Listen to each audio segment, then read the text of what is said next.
Good evening, everyone. Thank you for coming out tonight. My name is Michael Capobianco. I'm the Asbury Park City Manager. I want to do two quick housekeeping things before we begin. If you haven't already, if you're a city resident, please sign up for our emergency alert system at nixle.com. This is how we'll give you weather updates, road closure updates. It's free. They don't sell your information. We're the ones who control most of the information that goes out. Nixle.com is how you will get emergency information from us. We've been trying to get many people to sign up. This is how we actually communicate during storms, and as there's snow expected in the next week or two, please sign up for Nixle.com. Also, on our city website, you'll notice that there's a sign-up sheet where you can receive our weekly email blast. This is for everyone. If you don't receive this blast, it gives you what's going on in the city over the next 7 to 10 days. So it's a great source of information for meetings like this, or what's just going on in the city. So, as you all know, we're here tonight to discuss and to put comments on the North End Boardwalk. In November, the plan was presented, which is in one of the charrettes outside, for the proposed boardwalk improvements. That project, as everyone knows, has been placed on hold. And so tonight, we've solicited public comments through our website from that meeting and came up with various different design ideas based upon these comments. None of this is set in stone. It's a hodgepodge of ideas of what you like or what you don't like. Tonight is all about you, as residents who come out, as the citizens who are concerned. The goal of this is simple. Find a Post-it note, write on the Post-it note what you like or you don't like about each different board. There's certain things as we move along in this process that are going to have to change. For example, DEP will have regulations that have to be met. There'll be engineering standards that will have to be met. With that, we need everyone to be as specific as possible. We saw a lot of the comments said the dunes need to be raised. Well, what does that mean? Say you want a 10-foot dune, a 40-foot dune. Please hammer in what you want and what you think you would like to see. So our next goal is this. Over the next couple of days, staff, myself included, are going to be reviewing what the comments are. We're going to have another public meeting in probably the next 4 to 6 weeks, we think, incorporating all of this. So this is where it's important to sign up, especially for the city's the website, because you'll get notice of this. So with that, what you're going to do tonight, just break up into wherever you want to go. There's no order. There's people staffing this. I'll be in the back corner. And just ask questions about what it is, what you like, what you don't like, put it on the Post-it note, and move forward. If there's any questions, please find me. I'm going to just give another briefing in probably the next 20 minutes or so as people move in and move out. From here, this is your meeting. There's no comment from City Council. It's not a formal City Council meeting. This is for you, by you, to determine what the next north end of the boardwalk is going to look like. So with that, please ask questions and start writing comments. Thank you.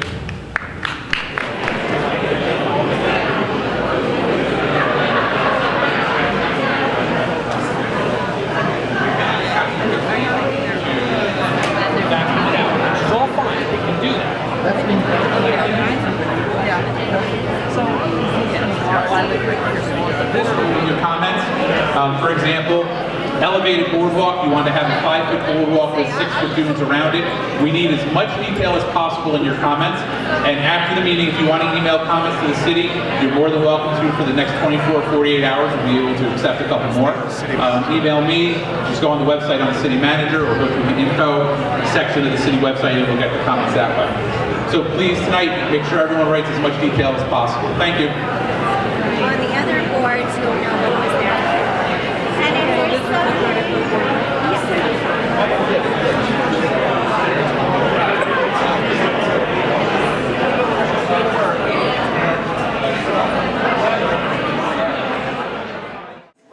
within the same district, you don't have to pay again. So it's in transition, but all spaces are now available for pay by plate. And by the end of the month, the transition will be complete so that you don't have to put in money for a specific parking spot. Thank you. Friday, February 22nd, Asbury Park Recreation will be sponsoring a free card party. Entails, basically, it's any type of card that you like to play, more than welcome, they love to see food, and what have you, at 7 o'clock. Oh, I'm sorry. You're not used to this one. Okay. Asbury Park Recreation is sponsoring a card party. when they would like to play cards. The date is Friday, February the 22nd, and it starts at 7 o'clock to 10 o'clock. So if you like to play poker, cards, billiards, spades, you're more than welcome to come. We enjoy having you. Thank you. Local Asbury Park resident Sue Bolton, who's an activist in her own right, member of North Beach, and just truly a lovely woman, lost her partner yesterday. And I think I speak to the council that we are offering them our condolences, and so sorry about the wedding. Nothing, thank you. This time, we'll move to matters by city manager, None at this time? matters by city attorney. Nothing at this time? Then at this time, we're going to move to items to be presented by Asbury Partners LLC regarding the Asbury Park Beach Club project. Before the presentation by iStar as far as the beach club, we're going to make the presentation tonight, and it's 7 o'clock. You can ask all the questions you want. Council is taking no action tonight, so this is not a meeting where we will be taking action on this plan. Thank you. Well, good evening, everyone. My name is Jennifer Phillips Smith. I am an attorney with APTV. I am here tonight on behalf of Asbury Partners. We are here this evening to go over the proposed plans for the beach club that is proposed for block 4502, lot 1.23. We have several questions this evening, so we're going to go over the technical details of the plan. But first, I was hoping to provide a little bit of procedural context. For those of you who were at the TRC meeting, this is similar to the way I started off there. This is a total process, and it has multiple steps. We previously submitted our application to the Technical Review Committee, which is a committee that was made up of professionals here in Asbury Park, who reviewed the technical components of the plan. We presented that at a meeting, I believe it was on December 14th, and that was attended by Chris Jones from the New Jersey Department of Environmental Protection as well. The comments from that meeting, which at that meeting our plan was actually well received. The comments from that meeting were summarized by the Director of Planning here in Asbury Park and have been provided to Council. At this meeting, it is the Council's role in this process to evaluate these plans and determine if they are consistent with the adopted redevelopment plan. Once we go through this part of the process, should the Council find that these plans are consistent with the adopted redevelopment plan, then we make an application to the Planning Board, just like any application would be made for any other property in town. And the application will be processed through the normal municipal land use law process, which will involve a public hearing and public comment. So this is part of the process. We're at, let's call it the second phase of what may end up being a three-step process. Tonight you're going to hear about the beach club. Now I know for some of you, you remember I was back here in November talking about the boardwalk. Tonight's presentation is not about the boardwalk. The boardwalk is currently being evaluated by the city, and they've undertaken several initiatives, including having a public design session at which they solicited public comment for the boardwalk. Our plans are not contingent upon the boardwalk, and frankly, this particular application is separate and apart from the boardwalk, and is not contingent on what happens with the boardwalk. We understand the city in the future will be bringing forth plans as to how the boardwalk may change, but that's not tonight. Tonight's focus is on the beach club property, which is a privately held parcel. We have 4 professionals here this evening who are going to walk through the details of the plan. And we have them up on the screen here. I'm hoping that provides a little better access than the typical easels that we might use.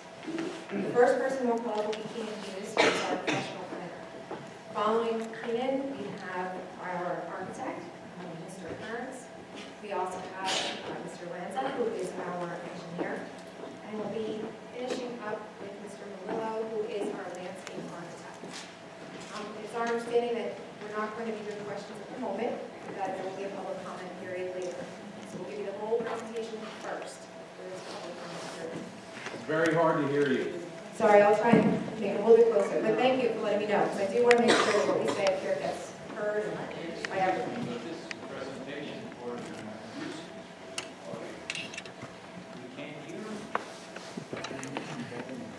Is there any way we can hide?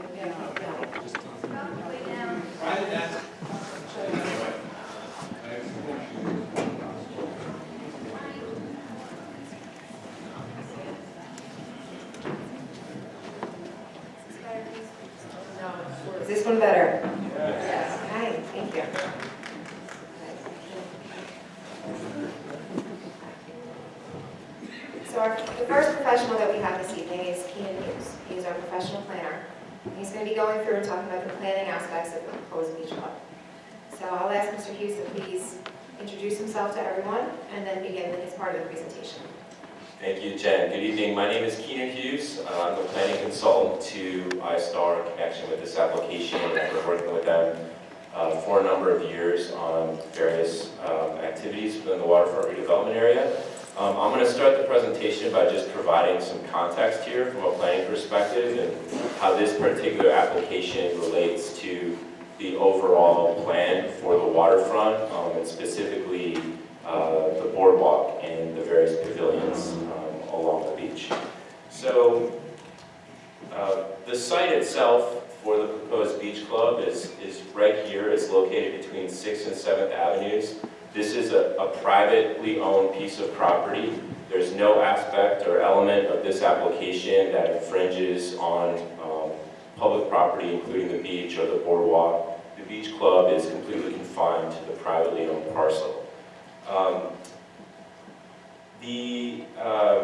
Just a little bit in terms of the context and some of the history here, the boardwalk itself, under the waterfront redevelopment plan, was intended to be bordered by a series of pavilions, many of which existed historically, and they were either to be reconstructed or rehabilitated in accordance with certain criteria and standards that were set forth both in the waterfront redevelopment plan and also in the CAFRA permit.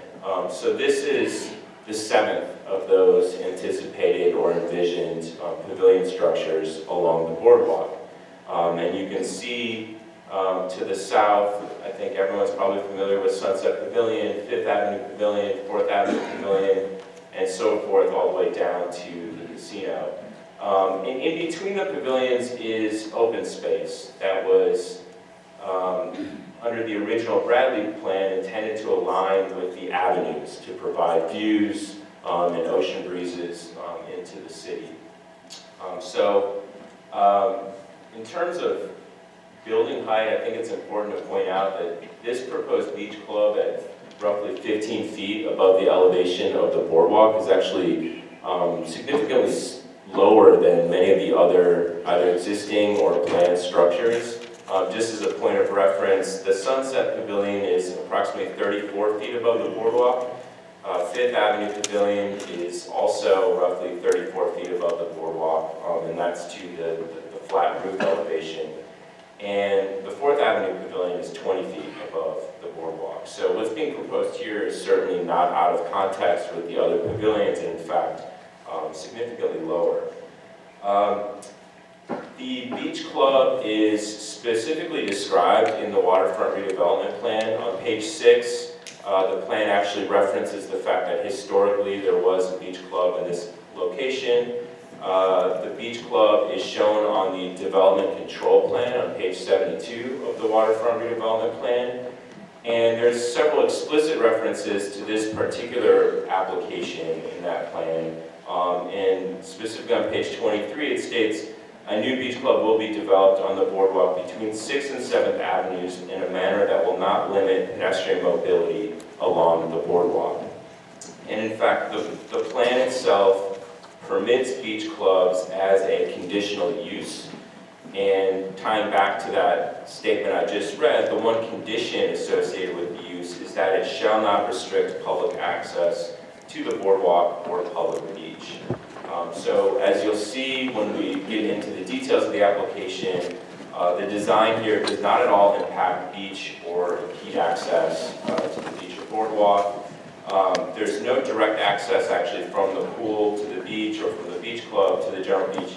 Folks who are using the beach club will, just like everyone else, access the beach via the boardwalk, same as the general public. There's no connectivity to the beach from the beach club structure itself. It maintains all existing public beach access points. Again, all the construction is going to occur on privately owned property, and in general, the project will not at all affect public access to the beach. In fact, new access point will be provided at 7th Avenue. And I would just conclude by noting that I mentioned the CAFRA permit earlier, which is pretty much consistent with the waterfront redevelopment plan in terms of envisioning the specific project. So this application was contemplated as part of that permit, and the applicant is required, just as with any project in the waterfront redevelopment area, to obtain compliance and approval from CAFRA. As you know, following from planning board approval, we would intend to do that as part of this process as well. And so with that, I just wanted to provide a little context from a planning perspective.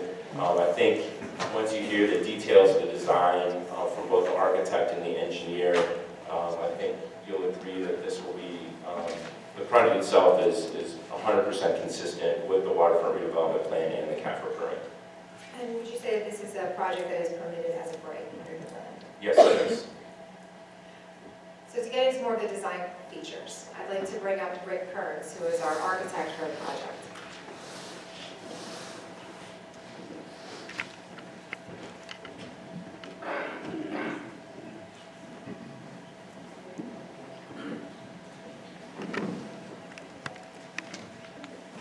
Rick, I know we have planned to stand, but I think the microphone's probably better.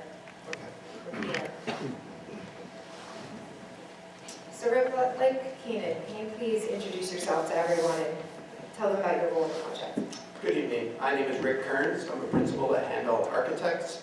We have been working with iStar for the past 4 years. First at 1101 Ocean Avenue, the Asbury Ocean Club, and now with the Asbury Park Beach Club. I'd like to start with the first slide and tell us a little bit about the design of the ground floor. Just for orientation purposes, this is north here, and the Atlantic Ocean is on the bottom of the page. As Keenan says, the site is between 7th Avenue and 6th Avenue here. The site is approximately 25,396 square feet. It includes a 20-foot easement along Ocean Avenue, the utility easement. There is an existing 15-foot wide boardwalk access easement on the south side, and a proposed new boardwalk access easement 15 feet in width on the north side.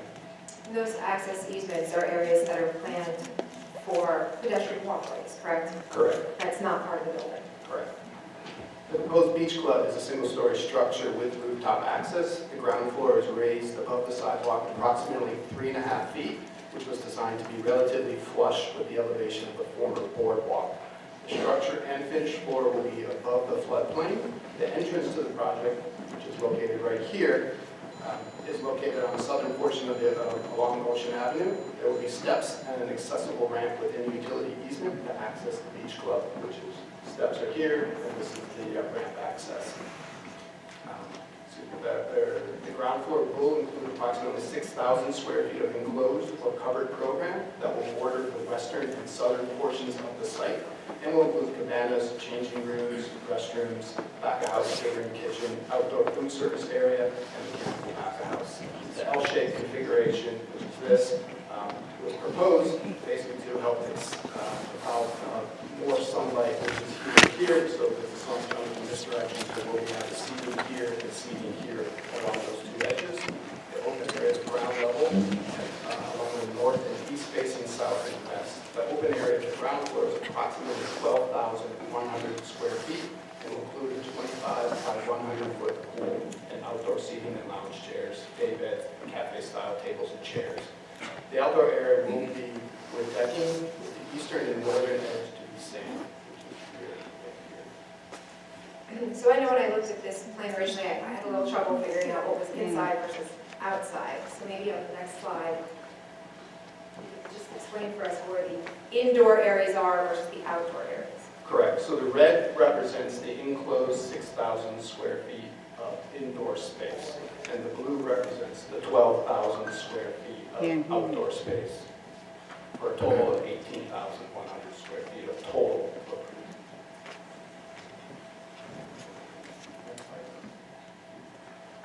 The roof level will be accessed via an elevator. This is located on the south side, which is there.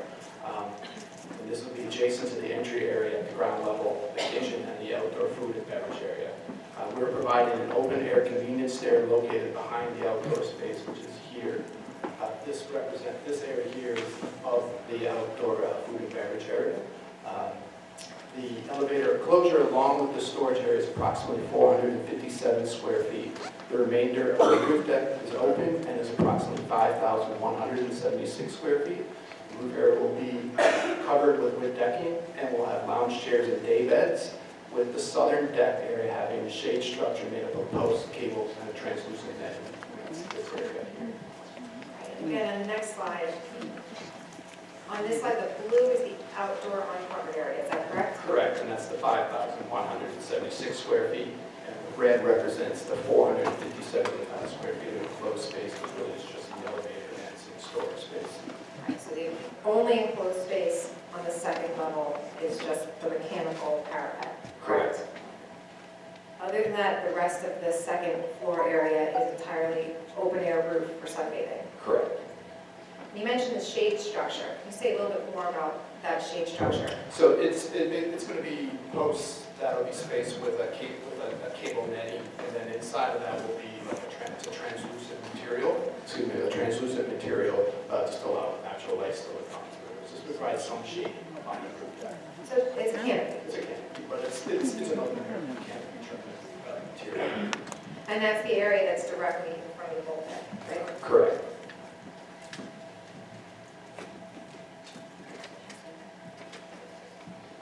So this is the north elevation of the project. Building height here, this will help explain the different heights of the building. So the building height from the existing sidewalk along Ocean Avenue to the roof deck is at an average of around 15 and a half feet. From the east side to the boardwalk is approximately 12 feet. So from the sidewalk side is 15 feet, and then from the boardwalk side it's 12 feet. 15 and a half feet to 12 feet. The 3.5 feet is the difference between the sidewalk up to the proposed boardwalk.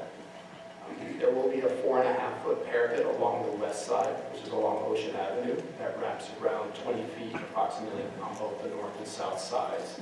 The parapet is constructed, and the building itself will be constructed with wood cladding. The remainder of the railing, which faces the ocean side, will be of metal and cable infills. The elevator enclosure at the roof extends an additional 15 feet, 8 inches above the roof deck for a total height of 31 feet from the sidewalk, or 27 feet, 8 inches from the boardwalk side. And just maybe if you go back one slide, when you talk about the area that's approximately 31 feet off the boardwalk, that is just that red box on this slide, correct? Correct.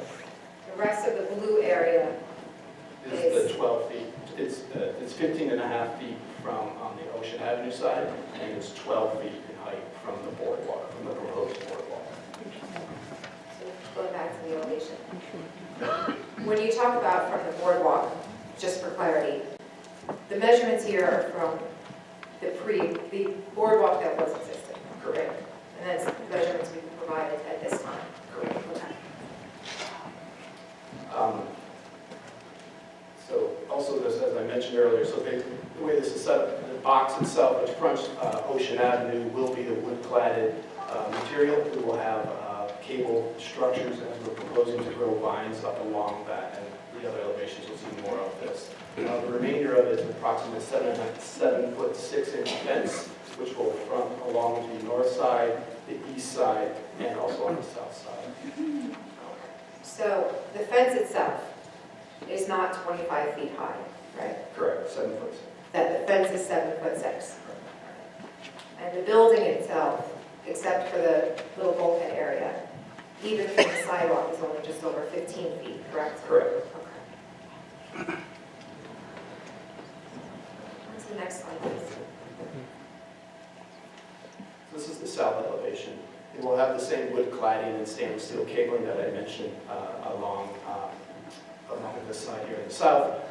This portion of it is the portion that's along Ocean Avenue, which is the wood clad and the metal trellis. There's the metal trellis and the vine structure.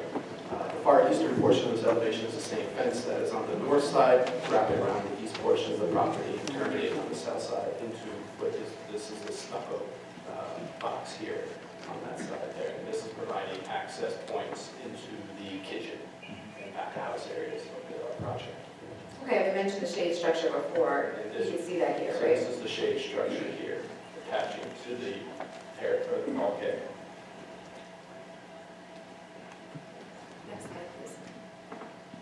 The west elevation will have beach grass, and this will be discussed further with the landscape architect, along Ocean Avenue that will gently rise up to the deck of the project, which then will transform into a garden wall to provide basically a soft edge along Ocean Avenue. The building itself will be clad with wood planks on Ocean Avenue and turning down both the north and the south side for approximately 22 feet. Stainless steel cable system will be installed over the wood cladding to allow the vines to grow up on the wall. The entrance to the beach club will be through the shallow arch here with tinted glass on both sides. And this is the view you would see if you were standing in Ocean Avenue looking out towards the ocean. Correct. And this here is the box which represents the elevated bulkhead. Next slide, please. And now this is the view if you were standing on the beach and looking back towards the condos, correct? Yes. And so what you're seeing here is this is the fence that runs along that, the 7'6" high fence that runs along the boardwalk side and the beach. This is the elevated bulkhead structure that we talked about, and then this line represents basically the building itself. That's the enclosed portion of the building. And what you're seeing in the background is the condominium that's across the street, showing that it's broken. This building itself is broken into two or three different building components that this represents. But the elevation shapes between those two buildings and our proposed beach club. Okay, so the building we're showing between those two dotted lines, that's what's proposed. The gray buildings in the back is what's there. Correct. So this is the beach club. This is a portion of the condominiums at the North Beach, and then this is the tower. East or west? This is facing, this is if you are standing with your back to the ocean. So back to the ocean, looking back in towards the city. This is the beach club and then the existing condos, the ones that are already built, nothing that's part of this application. Okay. So I think that we have covered all of the elevations. There's one more. Let's see the next slide. Yeah.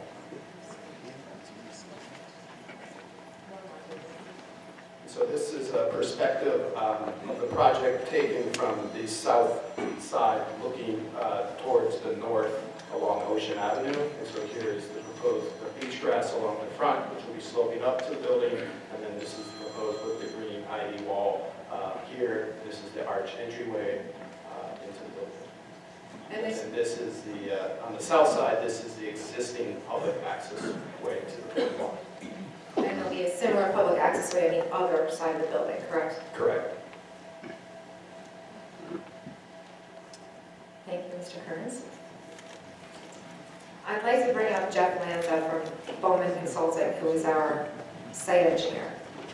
I worked on the Western Lake development along there many years ago, and then most recently 1101 Ocean, and currently this project right here. The plan for you had been prepared in my direction, and I don't have too much more to offer to this one. A lot of the thunder has been taken away. If we can go to the next slide, I can just walk through the plan real quick. As was mentioned, Ocean Ave is on the top of the sheet. North is to the right, and the ocean is on the bottom of the screen. So this is the site plan, which shows the dimensions of what's going to be happening. The project is outlined by the double dash line around it. The north side has a walkway that's proposed within the property, an easement. And on the south side is the existing walkway that'll stay, about 15 feet wide, unobstructed. And to go from Ocean Avenue to the boardwalk area and beach, you just walk down those 15-foot wide strips. The setbacks and the areas are all in conformance. The lot needs to be at least 15,000 square feet. This lot's over 25,000 square feet. The frontage required per the redevelopment plan is 100 feet. We have 248 feet. There's really nothing as far as any bulk variances. Everything complies. And pedestrian access is provided, as was mentioned, to be unobstructed out to the beach and the boardwalk. The building's 20 and a half feet setback from Ocean Ave. And there's an additional bike rack put in the front. You can see to a gray area along the ocean, not over now, and a handicap ramp up to the entrance.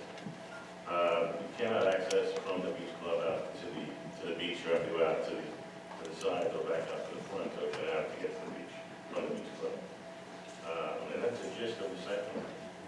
Just a few clarifying questions. So if you were at the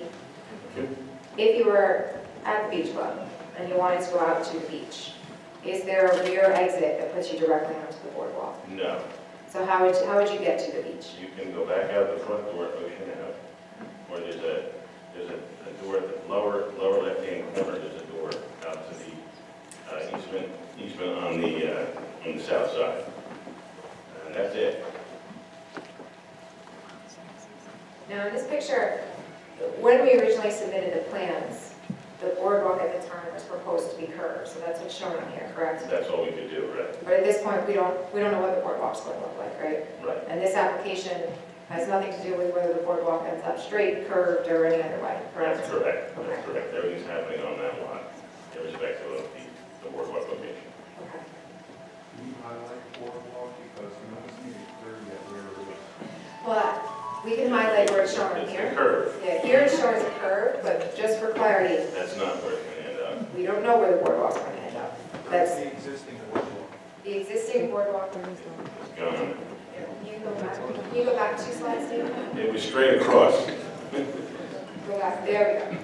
So if you could maybe have this color one show, the boardwalk would have been at the property line, at the rear line right there. Right. Correct. Correct. And that's where it used to be. So would this building encroach onto the boardwalk if the boardwalk were to be constructed exactly where it had been? No. Would there be any access points onto the boardwalk if the boardwalk ends up exactly where it had been? No. And the fence that's proposed for the rear, if the boardwalk ends up exactly where it was before, which is up to the council, but if that were to happen, how high would the fence be there? Is it about 7 7.5 feet tall, yes.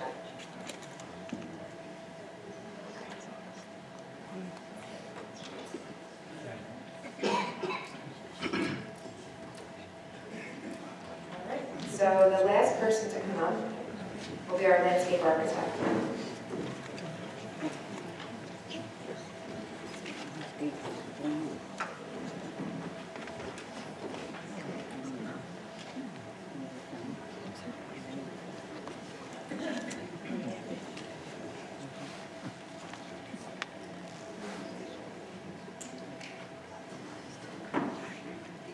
Okay, Mr. Malillo, can you please introduce yourself to everyone here?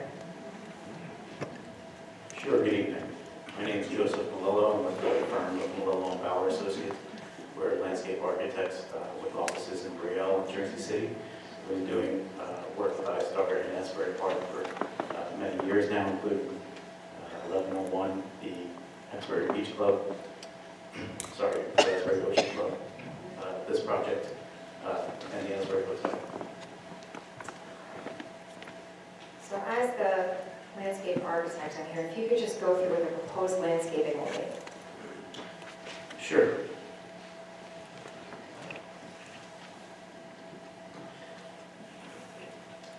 So you heard the professionals prior speak of a green or living wall. So on the west side of this structure along Ocean Avenue,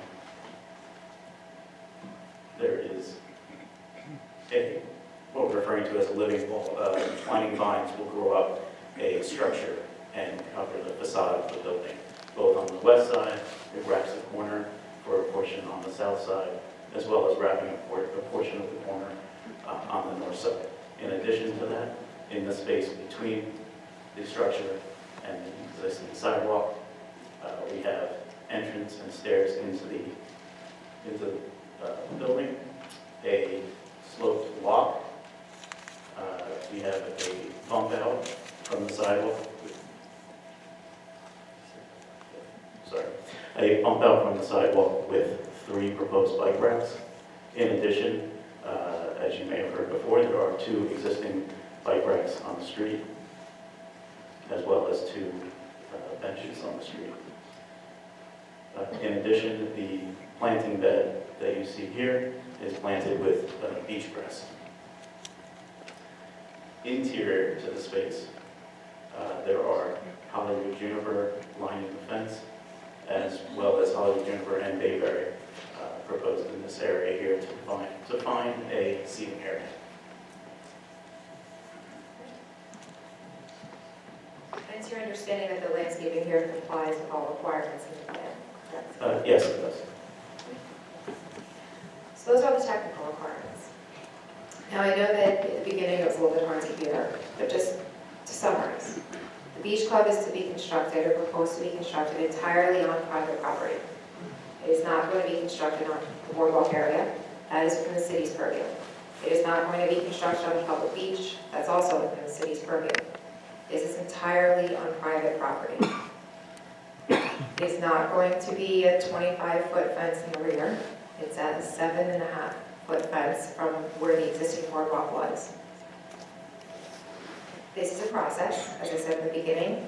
The council's role at this point in the process is to evaluate whether this proposal meets all of the requirements in the adopted redevelopment plan. You heard from Mr. Hughes that this project is permitted as of right, means the use is permitted. And specifically in the plan and the CAFR permit, it's permitted at this location under both the redevelopment plan and under the environmental permits. You've seen that we've made efforts to make sure that the building has a living green wall, that there are bike racks, and very importantly, that the 2 pedestrian access points exist on either side of the building. The existing one there today, that will stay the same, as well as the one that's on the side that's going to be added. That doesn't exist today, that will be new.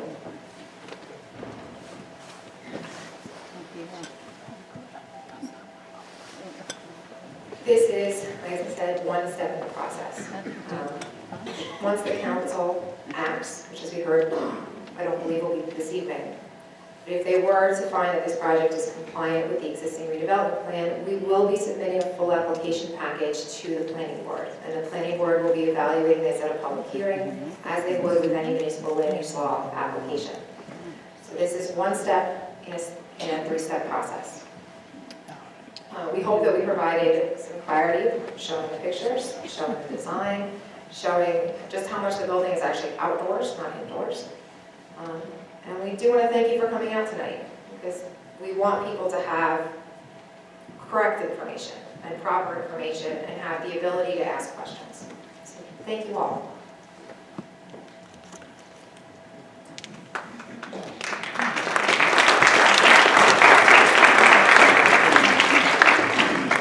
Okay, so that concludes your presentation. Yes, it does, Mayor. Thank you. Okay, so at this point, council can ask questions if anybody has any questions. If not, you want me to go first? I don't care. This is designated as a seasonal use, defined seasonal.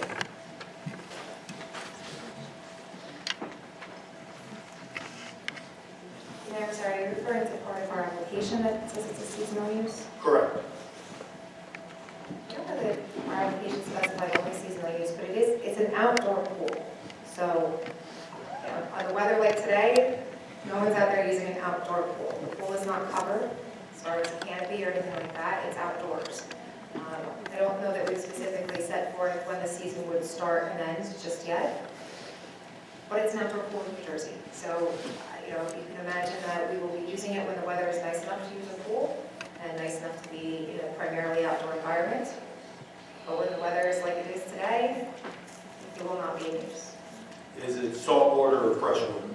The pool itself is proposed to be just a standard freshwater pool that you would see in most commercial settings. Well, that goes back to the first question, because I believe in the application, I believe in the evaluation done by Michelle Alonso, who's in the audience, corrected, it does say seasonal.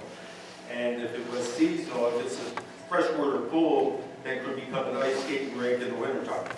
So I think that's something that, you know, is definitely going to have to be answered down the road, not necessarily today. We can certainly work with you to talk about operational questions, and of course, there's also a state entire administrative code that governs the uses of pools. And we'll have to follow those regulations as well. Okay. At this point in time, we don't know the number of memberships or the cost of memberships. That's correct. It will ultimately be market driven. At this point in time, though, we haven't determined the number of memberships that would be offered, or even whether they would be annual versus monthly, or versus a shorter duration.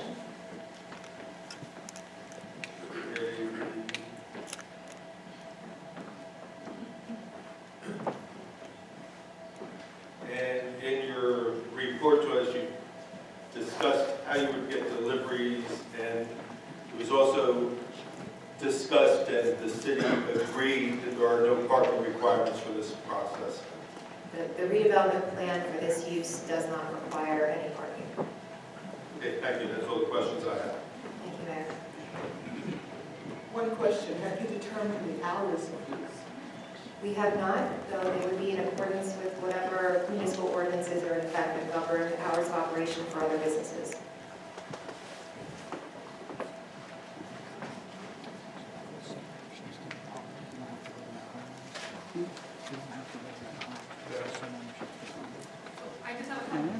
I have a couple of questions. In terms of construction and access to the beach, should the project go forward, can you describe what that's going to look like and any sort of potential lack of access to the beach that would be happening because of the construction?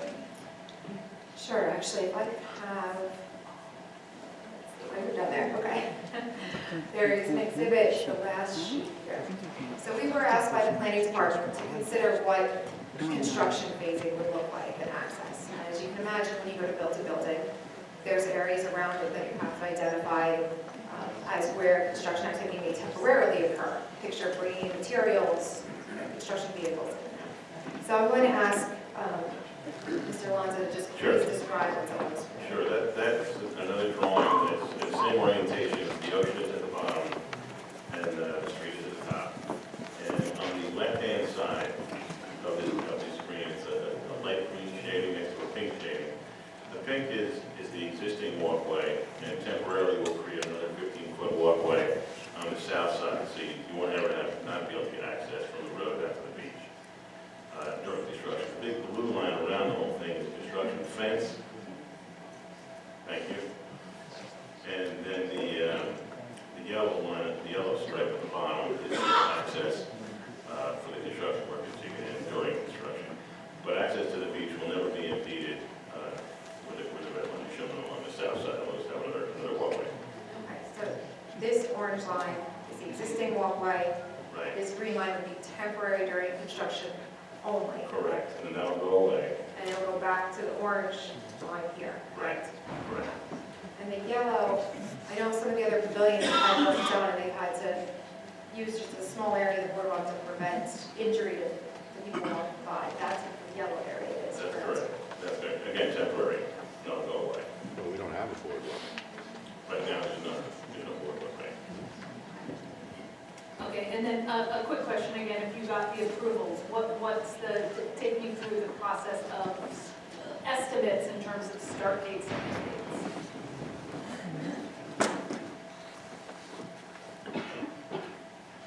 Approximately. I think it depends on when the approvals come through. You know, as far as when we get the approvals, I don't think this is a process that would take longer than construction, but about a year. But it could be less than that. It just depends on the seasonality of it. To be honest, it honestly depends on when we get through the approval process and what time of year it is at that point. So would it be fair to say between 18 and 24 months? I think maybe less than that, I think 12 to 18. Okay. And then, and this might be more operational, which you haven't gotten into, but if I wanted, like, hypothetically, the kind of events you'd be having on the deck or in the pool club, is that something you guys have talked about yet? I honestly don't think we have as far as programming there. Okay. So my question is, in the Boardwalk redevelopment plan of 2002, it speaks to a private pool club on 7th, and within 18 months of that pool club being finished, it calls for a public beach club around 2nd or 3rd Avenue. Is that correct? That's absolutely correct. Well, I should actually throw in the caveat that the redevelopment plan provides for both of the pool clubs, and then there's a subsequent agreement that involves Asbury Partners, and that involves Madison Marquette, where Madison Marquette is responsible for making ensure that that second beach club is constructed in the timeline set forth in the agreement. And that will be a beach club that will have public access daily rates. The agreement specifies that it's they're called public and private, but I think it's more daily versus memberships that may be longer than daily.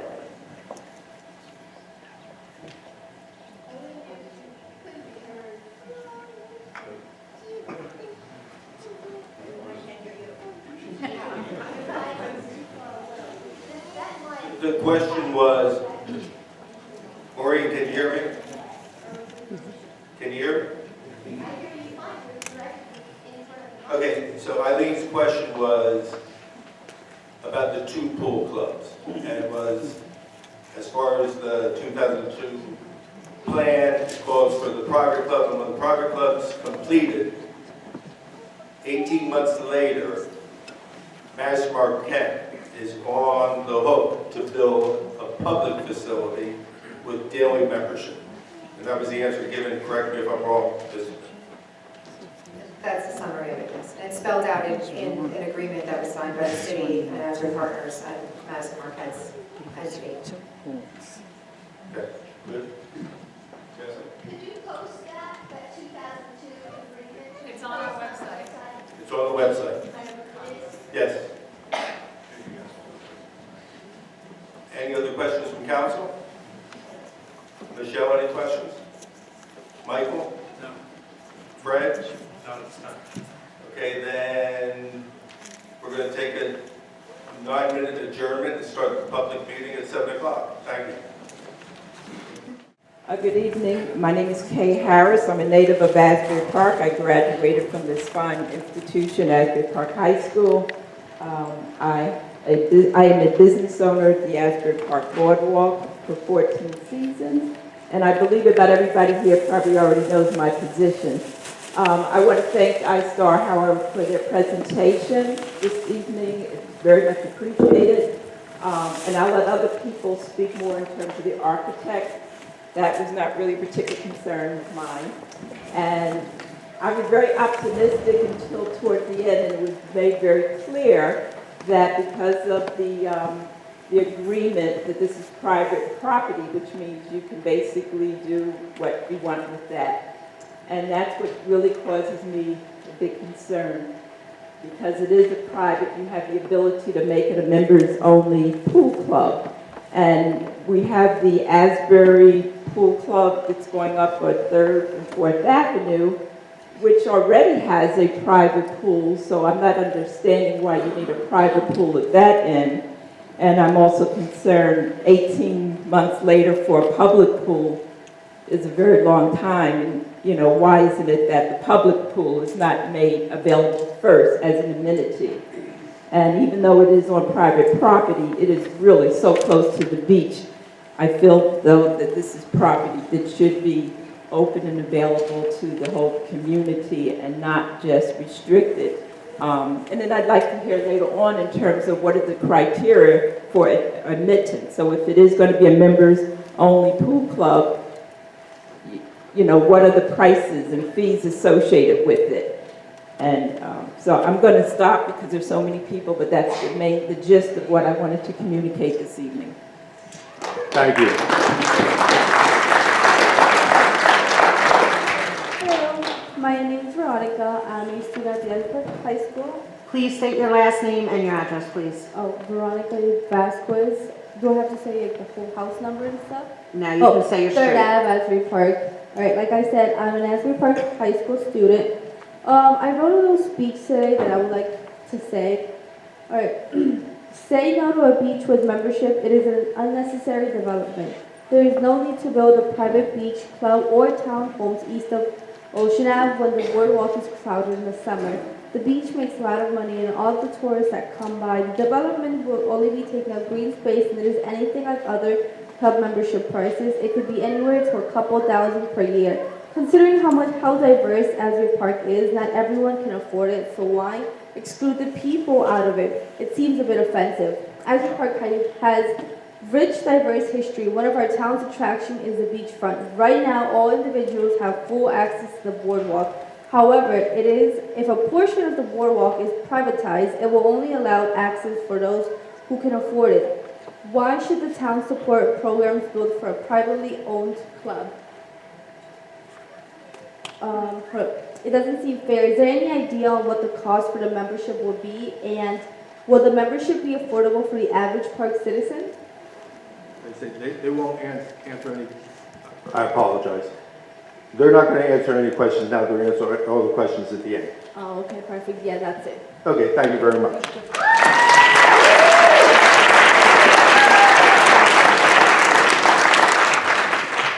Hi, my name is Brittany Ramos, and I reside here in Asbury Park.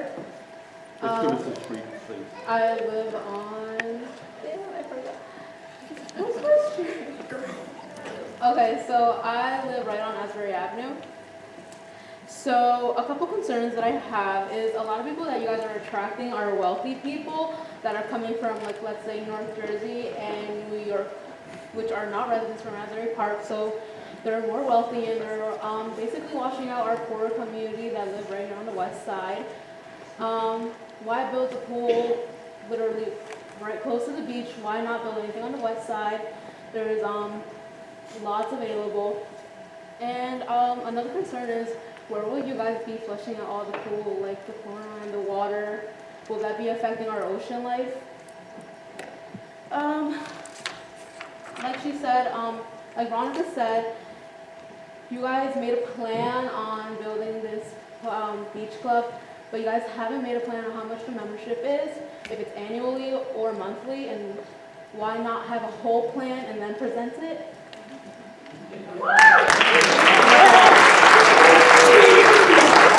Thank you. So, my name is Anaya Preston. I live on 3rd Avenue of Asbury Park, and I'm the first member of, well, the first year of the Asbury Park High School Dream Academy. And as someone who has lived here in Asbury Park as a resident of 17 years, I will explain my point in the terms of economy and equal spin. Firstly, I can't afford this. Maybe y'all can, you can, but neither any one of us here in this audience can afford this. Firstly, a handful of us can't afford this lucrative plan of just having a waterfront here on Asbury Park. The fact that this is only a small percentage of people instead of this entire town is complete nonsense, even if you sugarcoat it with a pool. Not even my parents, who are working 2 jobs and have a tax of tens of thousands of dollars, cannot even afford this. An equal spin. My mother has been here in Asbury Park, even through the riots. She has seen this town flourish, rot, and flourish again. My father, even though he is from New Orleans, Louisiana, but he has experienced gentrification among his city from the blooming and musical identity that it had years ago. We can all agree that this plan has taken a step backwards. Not only that, but you will only profit on the east side and not the west. Me, my classmates, and my friends live here on the west side. From Ridge to Asbury to DeWitt to even Springwood, we have not seen this even develop at all. Even near the Boys and Girls Club, it's practically a ghetto. Even where blacks and Hispanics live is more so a discriminating undertone to this. The fact that you will profit only to here on this, the fact that you will only profit here on the east side, instead of a place where we can actually have a community as one, something that we have not had in years. I do not agree with this plan. Thank you.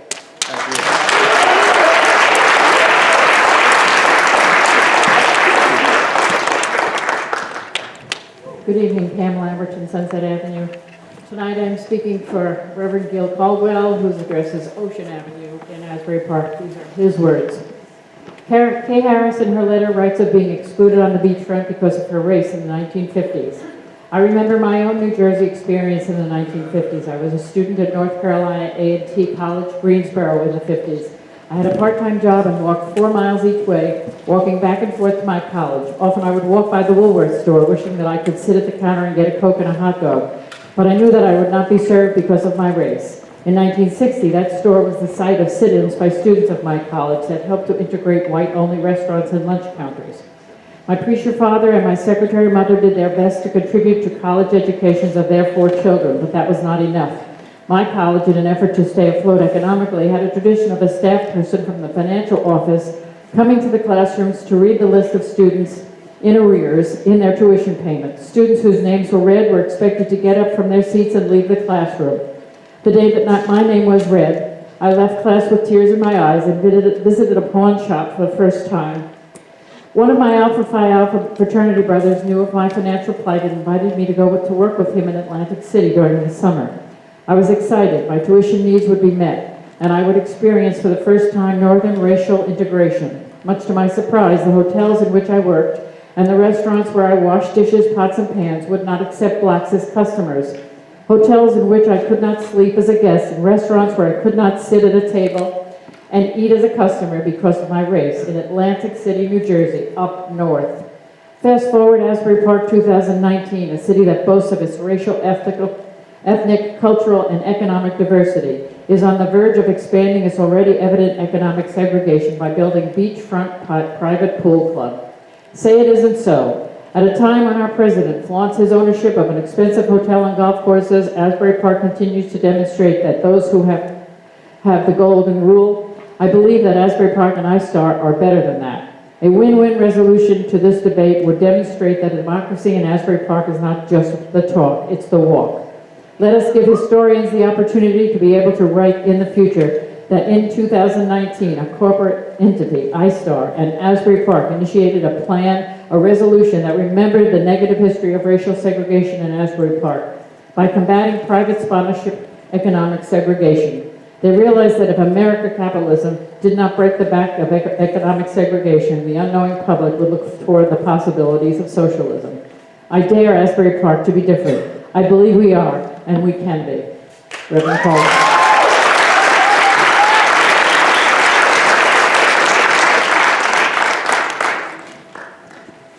Good evening, I'm Madeline Monaco. I live on Ocean Avenue in Asbury Park. I'm speaking tonight on behalf of the Save Asbury's Waterfront Coalition. I'm also going to read part of a letter that was written by one of my co-leaders, Kathleen Muma, which I believe very nicely summarizes our environmental concerns.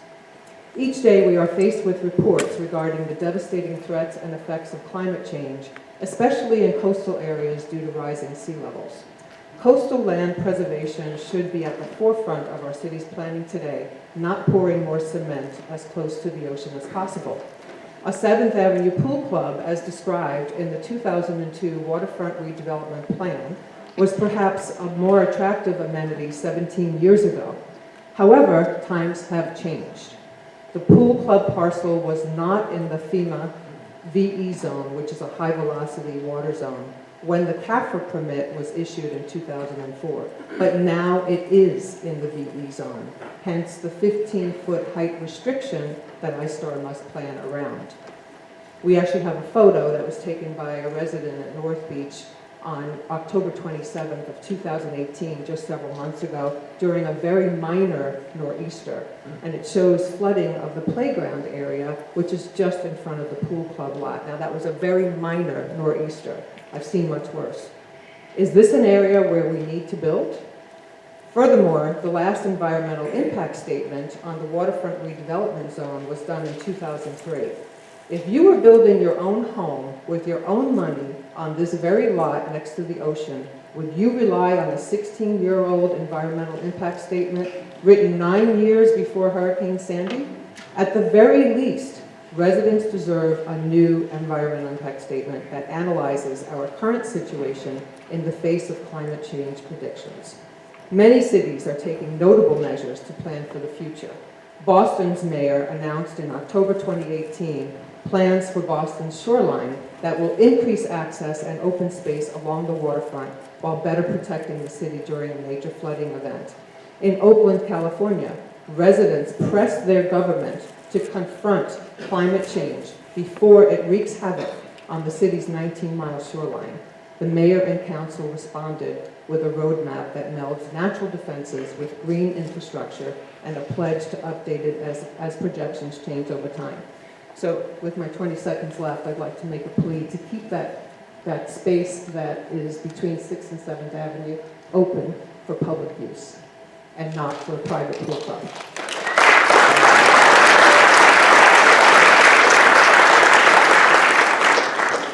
Good evening. My name is Polly Shilga. I live on Fifth Avenue in Asbury Park, and I'm continuing reading the letter from Kathleen Muma, representative of Save Asbury's Waterfront.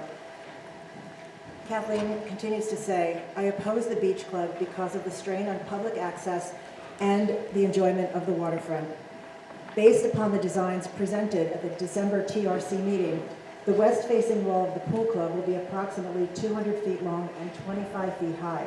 Although I'd like to just slip a question in here. We heard repeatedly that the wall is 15 feet high. We're talking about the sidewalk side. I also would like to stick in another little question as to what the oceanside wall is going to look like. There's been no discussion of that. Kathleen goes on to say, the illusion of exclusion is exclusion. And this walled-off club appears not so welcoming. We now have upwards of 40,000 beachgoers reported on holidays and some weekends, and this club will serve approximately 1% of them. We have not yet learned of membership costs and terms, but we estimate that the costs will be in line with other Monmouth County beach clubs, and joining will be prohibitive for most of the general public. The CAFRA permit states that the development in a VE zone must be open to the general public. Another criteria iStar must adhere to, given the pool club parcel has graduated into the VE zone territory, as Madeline mentioned. I argue that a membership-based pool club is not an amenity for the general public. It's an amenity for those in the highest economic rank of the general public. Another point of contention regarding a membership-based pool club is the history of beach swimming clubs, which were racially segregated in Asbury Park and the nation. Even after Jim Crow laws were abolished, segregated swimming facilities remained a problem in New Jersey even until the 70s. When racial segregation finally ended, a different barrier, income, as Kay Harris put it, a euphemism for class distinction, took its place as some swimming clubs became membership-based. Our city's population is more than half Black African American, and it remains divided along racial and socioeconomic lines. Why? How can we change it? How can we undo the racism so embedded in our various systems that sometimes we can't even see it? That is, if we have the privilege of being on the other side of those lines. This discussion about a pool club, inclusion, and racial socioeconomic segregation is an opportunity to start uncovering and dismantling the guy wires of systemic racism within our community. None of us alive today caused this mess of racism, but we all have the power today to rewrite history. We can listen to and learn from people of color. We can acknowledge our history, all of its mistakes and victories, and we can shape our city into a more inclusive, less divided community where we live, work, and play. Thank you.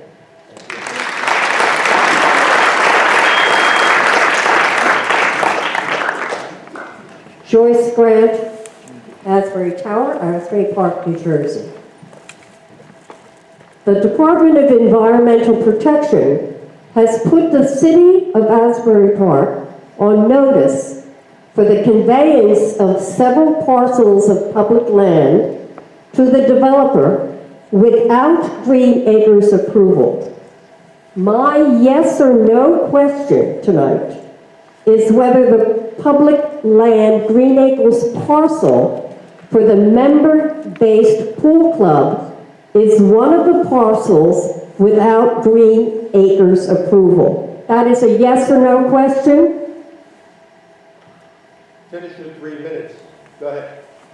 No, I want this answered now. You're going to finish in 3 minutes, or we're going to go back and forth. So Joyce, when that goes... This is a yes or no question, John.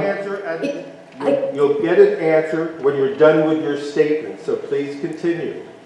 Well, you can remember that question. I'm going to read. This has nothing to do with the question. All right? Conclusion by Kathleen Muma.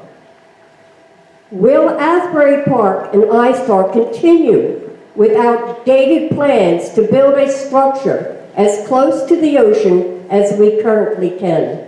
Will they build a structure that requires large amounts of energy and toxic chemicals to operate? Will they build an exclusive structure adjacent to our public beach that will serve only a small segment of the population determined by socio-economic barriers. I return to iStar's philosophy, and when I read it, I feel quite positive that Asbury Park has iStar as its waterfront redevelopment partner. Contrarian and adaptable, we do not limit ourselves to particular property types or geographies or habits of thought. We think through the possibility to see where and how our skills can unleash intrinsic value. We are true to our word and do right by our leaders, our lenders, our borrowers, our partners, and the communities in which we work and help to shape. iStar talks the talk, but will they walk the walk with us? I have to see how many minutes I have. If Asbury Park and iStar work together on innovative, conscious development that preserves our natural resources and public space, the city will anchor its status as an environmental, social, cultural, and economic leader. That's all? Yes. All right. Now, can I have my question answered? Sure. Michael? I say yes or no. I don't want anything else but a yes or no. No, there are no conveyance issues on the property. On that particular parcel? Correct. Thank you.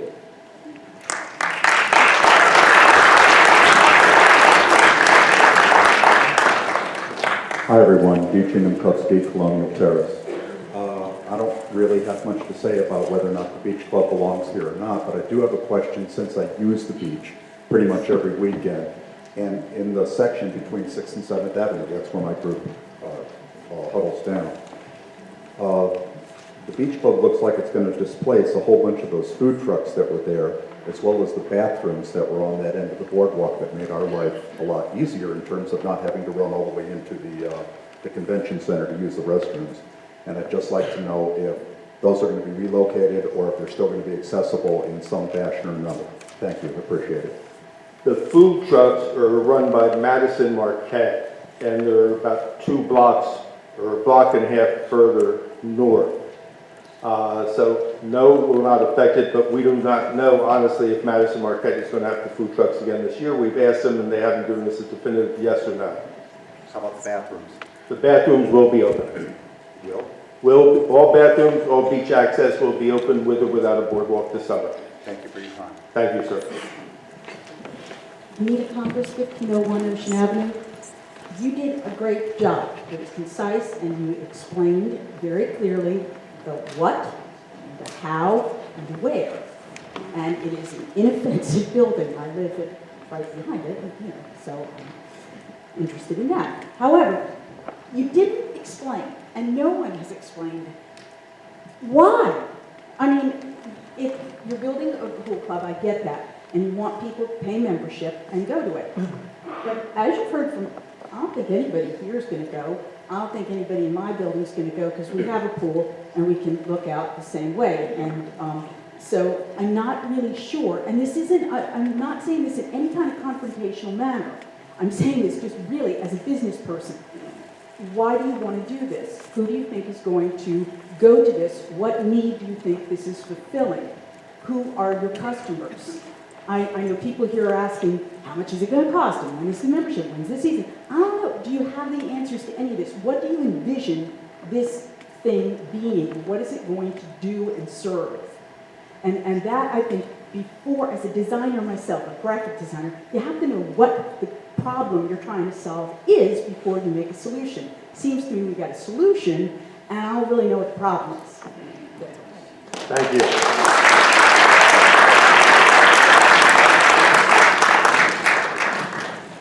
My name is Reverend Dr. Herbert P. Phoenix, Jr.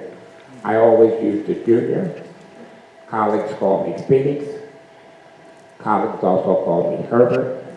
Some of my longtime people and family call me Herbert Jr. I am here tonight. Herbert Jr., where do you live? I live at 2032 South 7th Street, Camden, New Jersey. Thank you, sir. And I was going to make my statement there, I wanted to say this before I introduce my address. I'm here because it's the second time I've been in Asbury Park, New Jersey. The first time was in 1980 for 3 days, brought here by a Polish friend because African Americans were then going to be accepted, and I felt comfortable. I've never come back to Asbury Park until today, not because I'm angry with them, but because of facing negativity at any point in any place is not necessary for me. It is important that you younger people under the age of 75, which I will be on the 18th of this month, and this committee over here understand that exclusion is hurtful, it's damaging. It will be damaging to every resident in this room, whether they are a taxpayer or a renter or a visitor or an out-of-towner looking to visit. Any means of this pool excluding anybody by any purpose is detrimental to the buildup of being together in this United States of America and in Asbury Park. If this project is completed, someone will be negatively affected. They will be excluded. You already put in place that we are going to do everything we want to do. And if we get everything we want to do, in 2 years, we'll give you something. Camden City has said that to me for the last 75 years. They are getting everything they want. You are invited to our beautiful city, but don't come south of the waterfront. It is a mess. And it will be a mess here in Asbury Park. And I will not be coming back to Asbury Park because I'll probably be going to heaven. But the people who are here deserve better than exclusion. And this event that you're talking about is exclusion. To the civil engineer who said he had nothing to say, I'm sorry, because my niece is a civil engineer and I love her.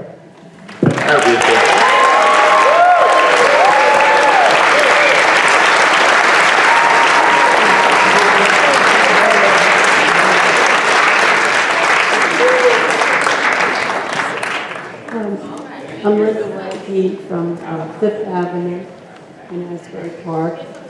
I just have a couple questions. And the first one is, I don't know, what is the point of a private club? I have been trying to figure that out right from the start. We have a beautiful ocean that everybody comes here to swim in. I don't know why anybody would want to join a private club. The second thing I wanted to say is, what is happening with the sewer plant? I heard that Ocean Township might take hook up to our sewer, and then that evidently fell through. So I'm just wondering, I wanted to know if there were going to be condos or apartments on top of this pool club, and even if there aren't, how are these people going to put up with the odor from the sewer plant, which I have noticed quite a few times, and they're going to pay a lot of money to belong to this and sit outside, and maybe as the wind blows the right way, they're not going to like the smell. So anyway, I just wondered what was happening with that. And the last thing is, would they be putting solar panels on top of this building? I think that would be, if it goes through, which I hope it doesn't. But if it does go through, that would be a very good idea. And I guess that's about all I have to say. I still have a minute. Thank you. Okay, so Linda, as far as the plans go, no, there are no condos on top of the building. As far as the plan goes, there's no solar panels. As far as the idea of the sewer plant being taken over by Ocean Township, Toshiba Ocean Sewage Authority has backed out of that deal at this time. That doesn't mean it's dead in the water. They may review it and come back to it, but this time that's not foreseen. A year or two ago, we did have some smell from the sewer plant. It was because the carbon filters were past their deadline. They've been replaced. I don't think last year we had one complaint. So hopefully we won't this year either. Oh, that's good. Okay, thank you. Yes, sir. Yeah, Joe Coakley, 8th Avenue, Asbury Park, and I'm also the legislative director for Sir Ryder Foundation. First question is for the council.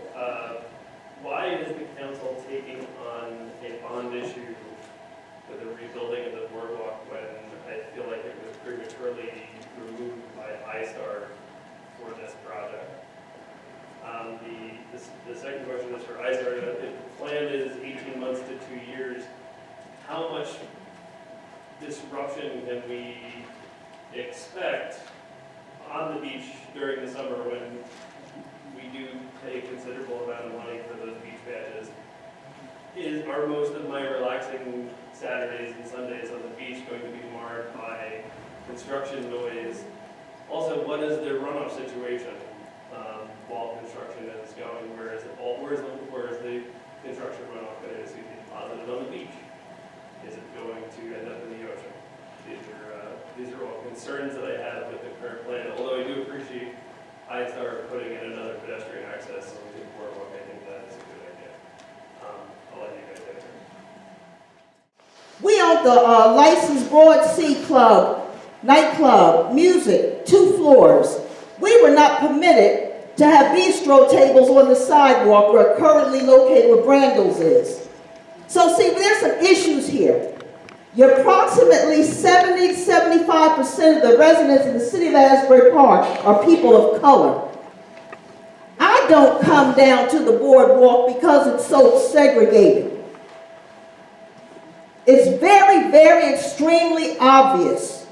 And this throws a monkey wrench and fire to the wound because years ago, this pool that was here was segregated and people that looked like me were only able to go onto the ocean from the sewer discharge between the city of Asbury Park and Ocean Grove. I implore all of you to throw this nonsense out because it's plain foolishness. And if you don't believe me, take a walk down the city of Asbury Park from Main Street to Convention Hall. If you see anybody that looks like me, they're doing service work, they're house cleaning, they're busting tables, if you see that. So there needs to be some reconsideration. As a matter of fact, I call for the redevelopment plan to be reviewed and start over. Because now we have an increased population of homelessness where viable, not blighted housing has been removed and taken away. Thank you.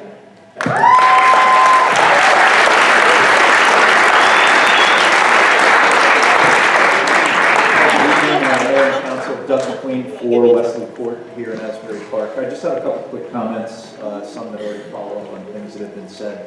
First, regarding the comment Linda made about the remedy in case a public beach facility or a public pool club is not built within 18 months. Does anyone know what the remedy is that's currently in the 2002 agreement? I don't remember off the top of my head. And if there's not a clear remedy spelled out, one I could suggest is that this pool club be open for daily memberships until we get an adequate pool club that's open to the public. So that's one possible remedy. My second comment, again, that Linda had already brought up, was about why did we not see any of the facades or elevations from the boardwalk view. We only got a simple elevation that compared building heights, but what we didn't get was a detailed view. And I think that's something that's important to the public because they're the ones that are going to be along the boardwalk and be interested in what that wall looks like from the boardwalk side. And then finally, my last comment is regarding the eastern facade of this building.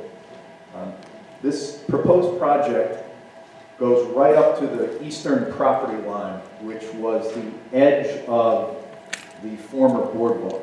Now, in the previous iteration that iStar showed a couple months ago, they proposed a curved boardwalk that created a buffer area that was on public land. So basically, what they were proposing was a private buffer for their private building on public property. And I know we haven't seen what plans or proposals might exist for future iterations of the boardwalk, but one comment I have is do not give up any public land, a public right-of-way, to create a private buffer for a private piece of land.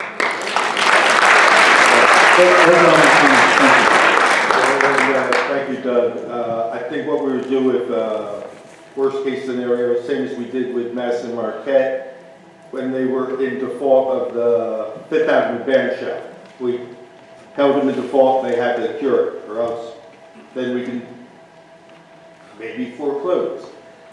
Maybe, again, it's a plan with no time frames. It said that had a time frame, this has a time frame. So if they weren't up to date with the time frames, I agree with Linda. We don't wait till the 18 months to start the discussion with them. We've already started that discussion with them. But then we would have reasons to hold them in default. And as far as the charrette and everything, the majority of the people at the charrette agree with you, agree with me. I think, and without going, letting any state secrets out of the box, it's going to be a straight boardwalk like it was before. Mayor, Doug, there's also $500,000 in the attorney's escrow for Madison Marquette, so if we can utilize that money for issues involving default. So there is a financial incentive for that. Thank you. Hello, Maureen Nevin, Deal Lake Court, Asbury Park. I'd like to go on with that if you could, and I realize you're going to hold all the answers off until I finish. But I have spoken of performance bonds many times, as you know. Most communities do use performance bonds when they have any type of significant development, and we, as far as I know, we never have, and we have been stuck for years and years, decades, because of that. So I'd like to know whether that $500,000 would have the same strength, legal strength, as a performance bond. And I'd like to know, first of all, I don't get a sense of balance. For one thing, I feel deja vu here because when Asbury Partners came here and showed us what they wanted to do, they had this tiny, well, tiny compared to the Paramount Theater.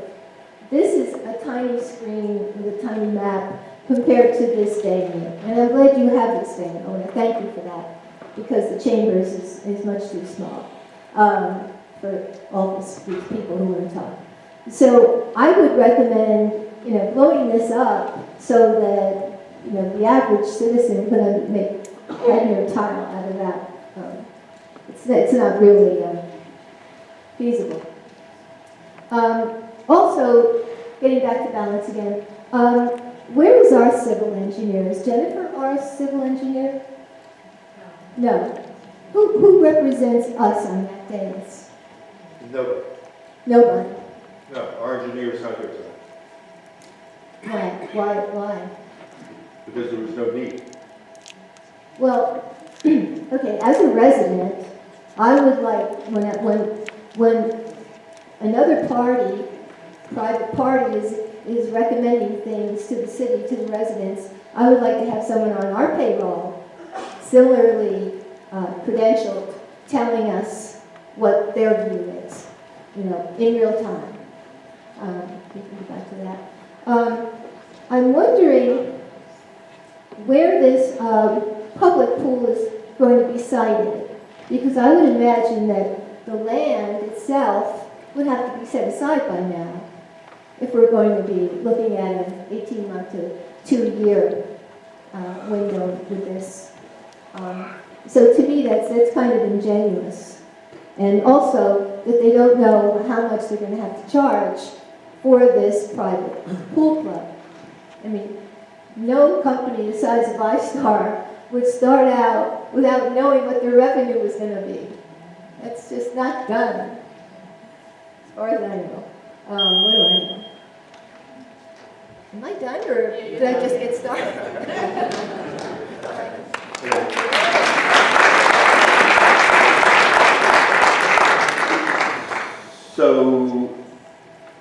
they submitted the plan, and it was reviewed by the city planner, Michelle Alonso, who is here tonight. And I asked if she had any questions as far as, and she did make a report. So the city did, but there was no need at this point for the engineer. Once he goes to planning, then the planning board engineer will be involved. As far as public pool agreement, to the best of my knowledge, somebody correct me if I'm wrong, it says Second Avenue. Between Second and Third. Between second and third. Correct. And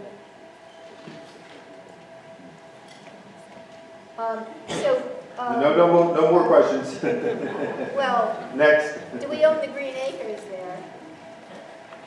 Thank you.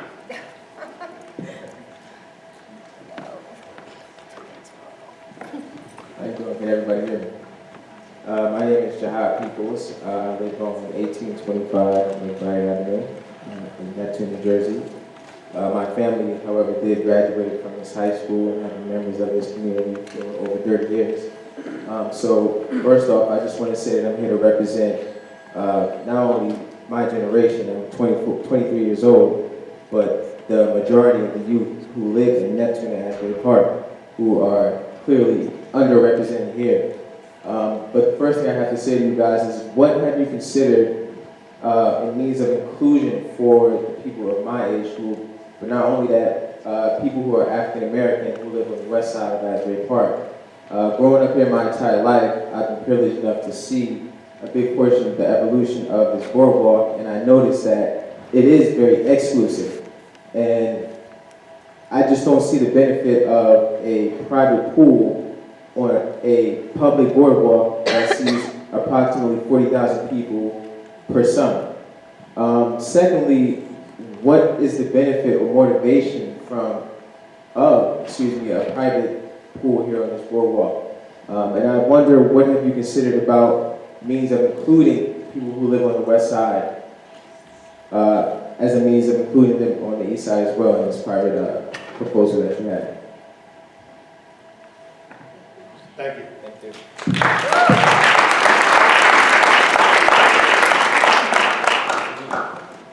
Hello, my name is Lana Leonard from Boundless Identity Outlet. We work with social issues using communication as a means of coming together.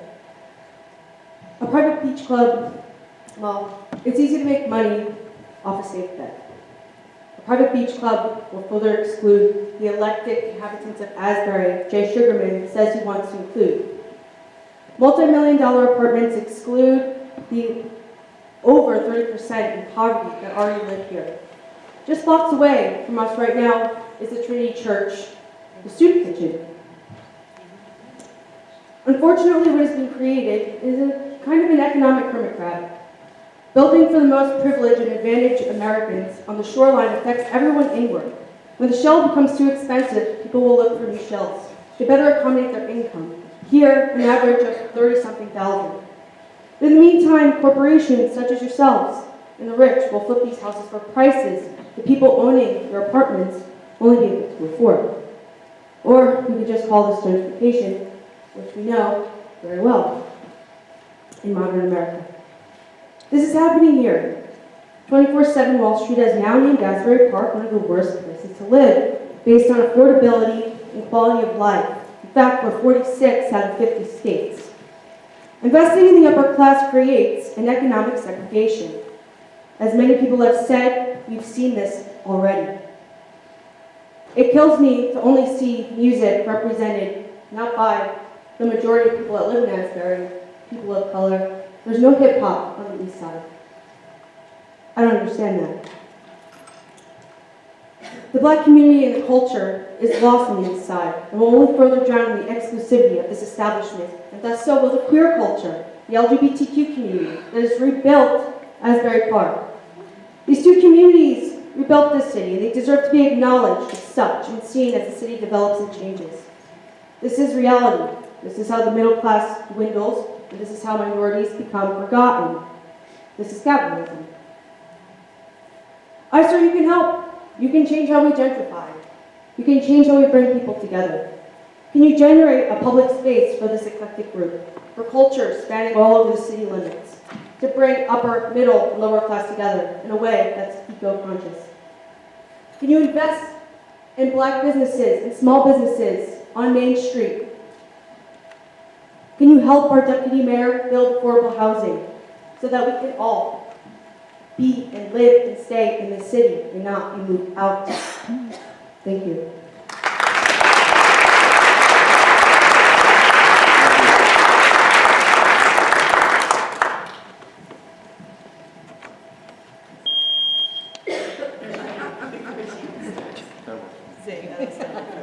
Felicia Simmons, Sewell Avenue, Asbury Park. I'm going to briefly just say, because I had to, about affordable housing on the east side in Madison Marquette. But I have a saying, I don't like to cut something open without putting in a cure, right? So we ask, what is more mindful? Again, I'm a member of just about every organization sitting here. But how about an open air dock? Something that can bring in people from the city. You're looking to generate, the beach club won't bring any real monetary generation, but a dock and a pool to the city will bring in something that can transcend generation to generation. It used to be here, we had docks here, and that's something that can keep the air open, but also generate millions and millions of dollars. There's funding to check to see the marina to see if we are viable, which we used to be, so we should still be. Right? That's something to bring in jobs, economic growth, and also feed those millionaires coming in from Manhattan into those big, old, expensive condos that you're building. That's a cure. It can also cause jobs to keep people here and able to stay in this beautiful town. Also, just to be honest, after looking at these plans, I feel that the beachfront is kind of a smoke and mirror. I don't see that it's developed, and I don't see anyone paying $1.4 million for a one-bedroom condo paying to be part of this open-air thing. I see that it will be a waste of time for the city and Madison Marquette. Why get the blight when you can do something that can increase good feeling in the city? Also to go in and say that, what are the other plans? Again, because I think it's more of a throwaway.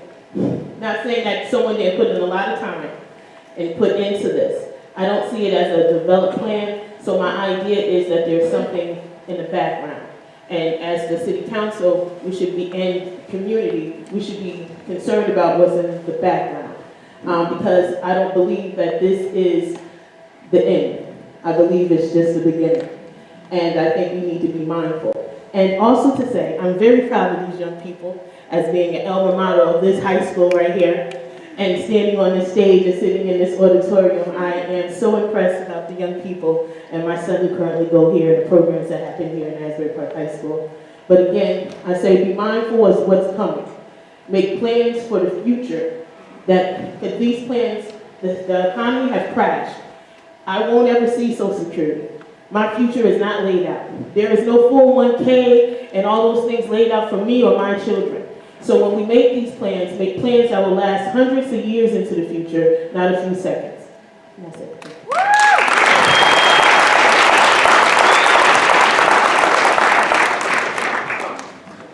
Tracy Rogers, Sewell Avenue.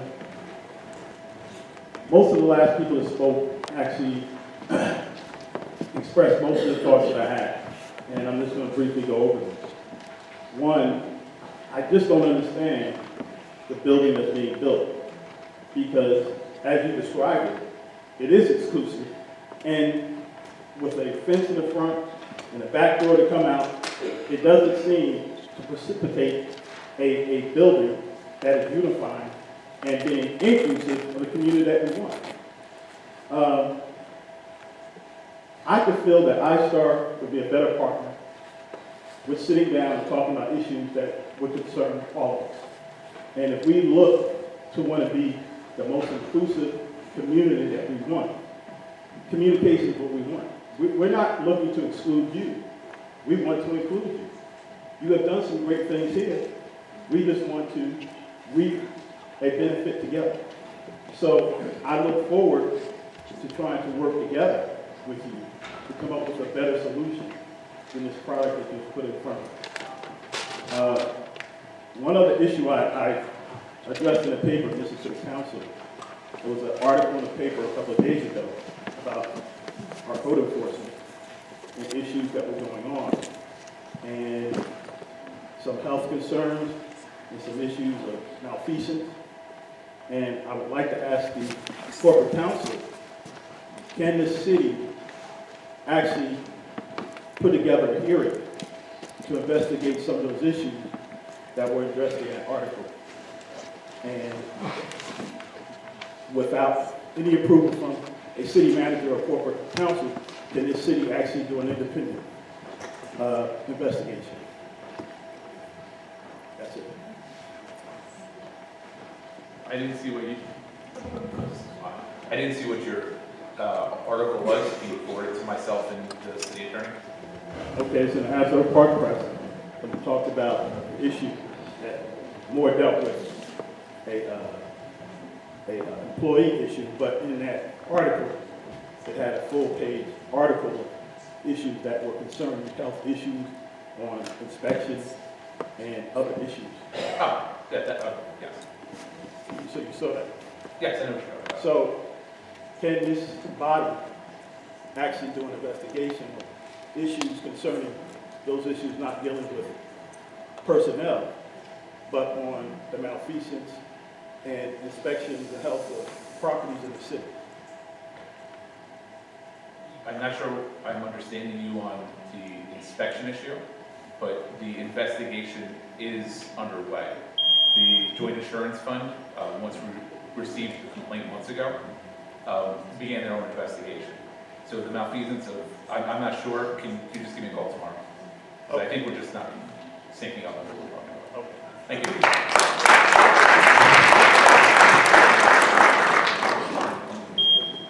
Catherine Healy, 8th Avenue. What I have to say tonight is an echo of those voices before me, but I am super pregnant and really sleep deprived, so I'm just going to read what I have anyway. I'm here tonight to speak in opposition of a members-only pool club east of Ocean Avenue. The environmental, social, and economic structures rooted in iStar's pool club points our town in a backwards direction. I believe Asbury is poised to be a leader in inclusive, innovative, environmentally sound design. And maybe there was a time when a cement and chemical structure east of Ocean Avenue made sense, but edging in on year 2020 is not that time any longer. We all remember Superstorm Sandy, and as coastal citizens, we are aware that this storm will not be the last to wreak havoc on our shoreline. Let us join in the forward planning coastal cities and serve as a model on how not only to preserve natural space for all, but also include sustainable design to help us diminish the looming consequences of climate change that are coming, whether we like it or not. My other point of contention with iStar's Pool Club is the private membership, obviously. As we all know, racism and classism are still alive and well in our country, and unfortunately, many roots of our beautiful city are embedded in segregation and exclusion. In a city with a median income of $36,000, where many of our citizens live below the poverty line, a members-only pool club on our ocean front is not only explicitly exclusionary as the pool, is not as explicitly exclusionary as the pool clubs of Asbury's past, but they essentially meet the same purpose: serve the few, exclude the many. We have a lot of work to do as Americans and Asbury Park citizens to dismantle and eradicate our systems of oppression that keep us separated, systems that benefit few and disenfranchise many. But again, Asbury sits in a unique position to be a leader in inclusion. We can take lead from our communities of color and those most vulnerable to exclusive practices and continue to grow together as an Asbury for all of its citizens, not stay stagnant in our segregated past. You have your pool club already located at the Asbury Ocean Club. Let us have our open space, let us protect our precious resources, and let our city continue to grow together, not build more walls between us. Thank you. Thank you.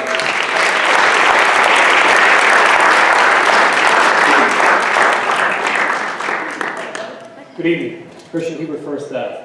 I'm here tonight to support all the positive progress our town has made in recent years.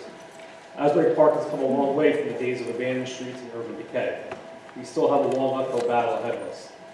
Unless it was for outside developers spending hundreds of millions of dollars, we would still have a bowling alley sinking into the ground, a broken and decaying infrastructure on the waterfront, an abandoned Salvation Army building, and a concrete shell on Ocean Ave called the Esperanza. I'd like to point out that there's 30 to 40 vacant lots in the city and dozens of dilapidated properties. These are not green spaces. These properties once housed Victorian-era hotels, ranch structures. Asbury Park Boardwalk in the 1920s and 1930s even had 2 pool clubs on the boardwalk and even ice skating. Asbury is finally the place to be once again. Other countries have even filmed tourism travel shows here. We have travelers from all over the world. They are not here to see the abandoned lots and green spaces. I personally would like to see the same community activism at this level right now when a child is a victim of gun violence in our city. I've attended too many town hall meetings the week after a small child is killed or maimed due to gun violence. There's about 15 people in there. I'm just trying to put a private pool club on private property in perspective. I would hate to see our city be in a position where developers and investors think twice about spending their money here. Thank you. Thank you.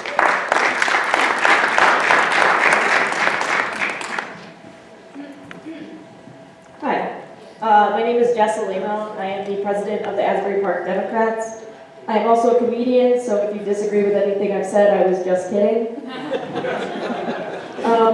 First, I do want to thank Save Asbury Waterfront for inspiring so many people to come to council meetings. It's incredible. I never see this many people at council meetings, and it's truly inspiring. Saul from day one has stressed that their mission against iStar and the school club has been about social justice and social inclusion.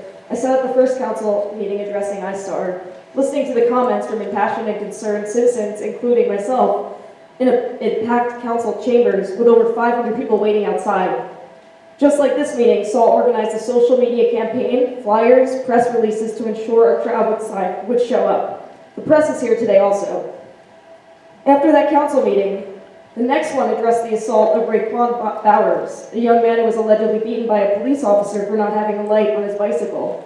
A call to action was put out for citizens to come to that meeting. It wasn't about iStar or the boardwalk or the possible blocking of a view of someone's North Beach condo, but it was about real-life issues that people in Asbury Park are facing. Not issues that I have to worry about right now as a white person, or many of us in this room maybe, but these are real problems that the city continues to face. The meeting was about social justice and social inclusion, and barely anyone showed up to that council meeting. The room is packed today with people I know care about Asbury Park.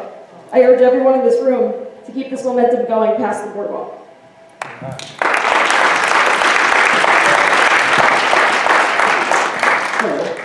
Hello, my name is Shanice Hughes. I live in Neptune, New Jersey, but I am a lifelong resident of Asbury Park.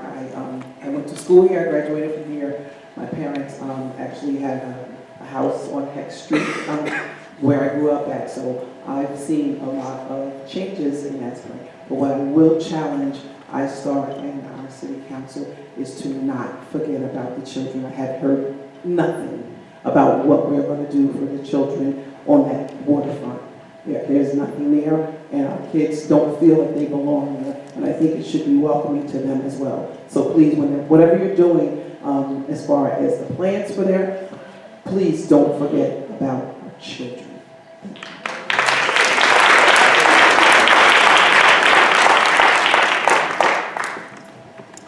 Mike Castellano. I am a Philadelphia resident, current chair of the Surfire Foundation Jersey Shore chapter. As a Philadelphia resident, I see firsthand communities that are displaced by development every single day. Every morning I drive through and see destruction and displacement. And as an environmental activist, as a North Beach surfer, and as a friend to so many people in this community, I see the exact same displacement with this new development. And so on behalf of Save Asbury's Waterfront, I'd like to just finish what the women have started.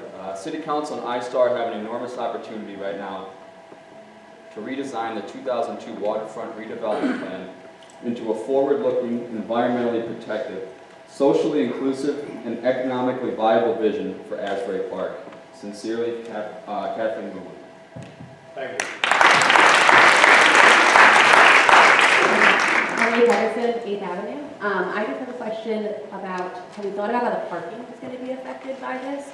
I live on 8th Ave, I pay for a permit on 8th Ave. On the weekends in the summer, can't move my car. Move my car, someone takes it. It's just, like, have we even thought about how the influx of people coming in that are going to be using this are going to be affecting the residents day to day? So that's just my question. Thank you.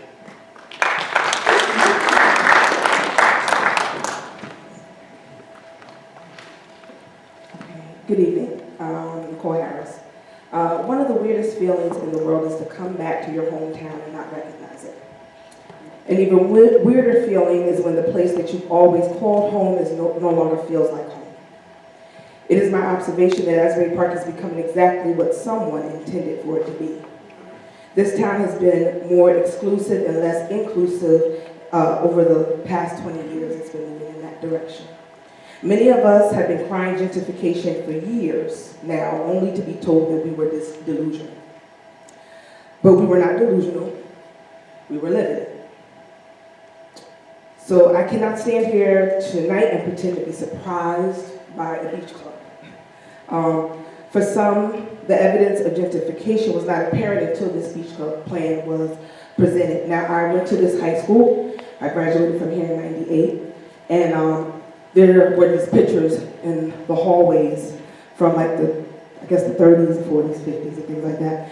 And what you could see as you walk down the hallway and the years got into like the 70s and 80s is that it was more diverse in the 30s, the 40s, the 50s, the 60s. I was going to school here where it was mostly minorities, right? So you would always look at those pictures and go, where did the white people go?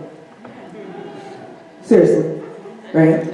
And so now that the community is a little bit more diverse in that sense, it is surprisingly more segregated.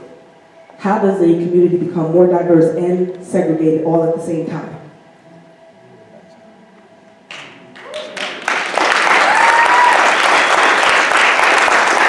And like I said, this has been happening over the last 20 years. So I don't think that really many of our council members who are sitting up there right now, I don't think these were your plans rolling out 20 years ago. Because truth be told, we sold the beach a long time ago. So I'm not pointing fingers at you, but I'm asking that from the position that you're in, if you can do something to help us to be more unified and less gentrified as we go into the future. So that's all I'm asking you.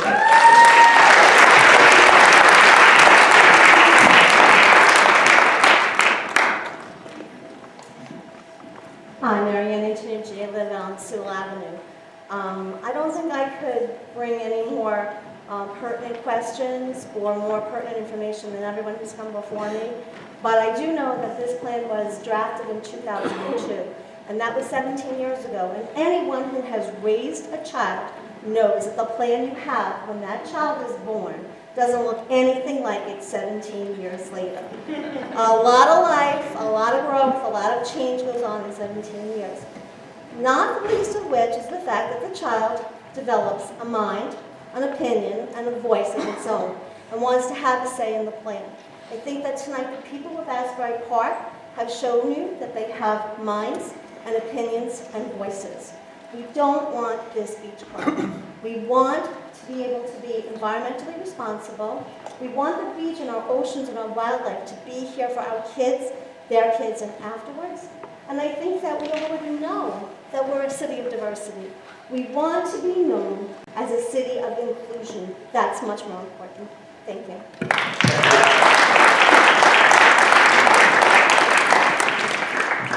Good evening. My name is Arthur Schlossback. I live on Summerfield and Comstock on the west side of Asbury.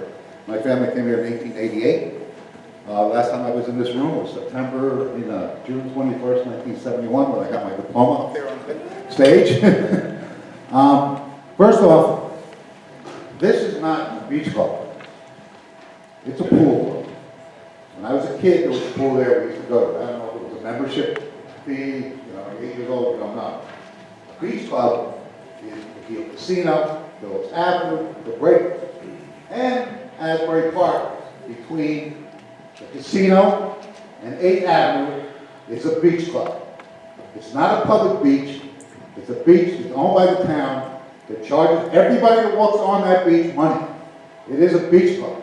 A public beach is normally a beach, Roulette, where you just walk on. So everybody that goes to that pool club, if they want to hit their feet on the sand, you're going to have to pay the same $7 or $40 membership for the season fee. And we're going to make money as taxpayers. And that place is going to, I hope, gets assessed to what it should be worth, tens of millions of dollars, and gets taxed for it, so my tax bill goes down. Oh, another thing. One of my volunteer things is the organization called COPs. It's the police department. We go out and patrol, eyes and ears. Very give back. Our average age is 60 years old. And we'd love some of you to, well, the police department say, listen, I'd like to join you. This is what it is. We need more people. Thanks. Thank you.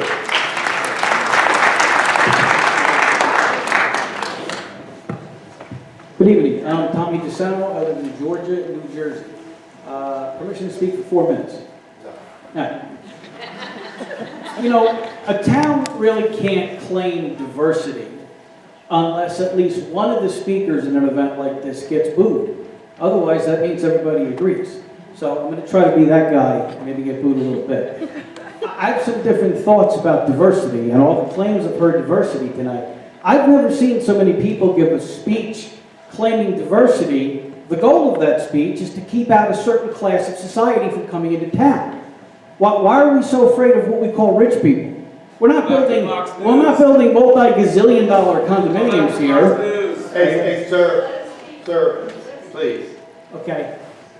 In a town that has 90 or so registered charities and blocks of retail, do you know who gives the most money to charities and the most money to retail? Rich people. Don't be afraid to let them in. And I'll give you a story about Asbury Park and the complaints of having a building that might house some people that make more money than us. When the North Beach Tower went up, we heard the same thing. A lot of people who call themselves social activists and progressives said we're going to build these expensive condominiums on the beach, right on the boardwalk, and we're not going to get any of our people in there. They're going to be rich people, and we don't want them here. And then who moved into that very building? Gil Caldwell. That's the kind of people that we got. And don't look there with stunned faces. I know he's a hero to most people in this room. He marched with Dr. King. He's a civil rights hero. If we had listened to everybody who said, don't bring these kind of people into Asbury, we wouldn't have got Gil Caldwell. So if you want to know who's being classist and who's being racist, it's not iStar. You got to take a look at yourselves. And don't think it's escaped my attention that for every time Gil Caldwell pens one of his things in the newspaper about class and poverty and privilege, he's doing so from one of the most expensive condominiums in the city. He earned it. That's right, he earned it. The people who are going to come after him are going to earn it. So maybe it's time to open up our hearts and accept people that aren't like us just because they made a little bit of money. I have a question. Did anybody on the council ever meet with Jay Sugar? And the reason why I ask is right now we are a number on a balance sheet to him. If we brought him to town, let him meet some people, let him meet some of the people that live here, talk to them, maybe he cares a little bit more to make some changes. Because you know as well as I do, the last time we tried to sue these guys, not them, but the other Asbury partners that are here, we got killed in court. They said it was ironclad, can't change a thing. Your only shot is maybe to bring him in and let us know. Thank you. Thank you.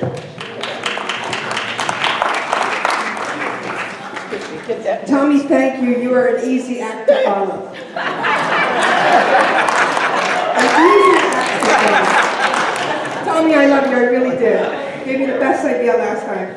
My name is Carrie Butch. I live at 500 Deer Lake Drive. And I was actually a young whippersnapper when the first plan happened. I've grown old but hopefully not so tired. But I can tell you that you keep saying this is private property, this is private property. You, my friend, cannot really claim that that is private property because your private property, this entire redevelopment plan, is a public-private partnership. So much to the point that we took private homes, private businesses, private churches in order to make way for this deal that would benefit our community. So stop saying that this is private property. You are in a public-private partnership with the city of Asbury Park. And I'd like you to start acting like it. I really would. Because right now, who lives in Asbury Park? A quarter of the people that live in Asbury Park are 18 years old and younger. A quarter of the people that live here are 18 years old and younger. And I think they should enjoy a public pool. I do. I think they should enjoy a public pool, and the pool should be affordable. We paid for it with our homes and our lives and our businesses and our churches. This is paid for in blood. And I can name names: Angie Hampelos, George Panos, George Carey, Rita Morano. We paid for this partnership.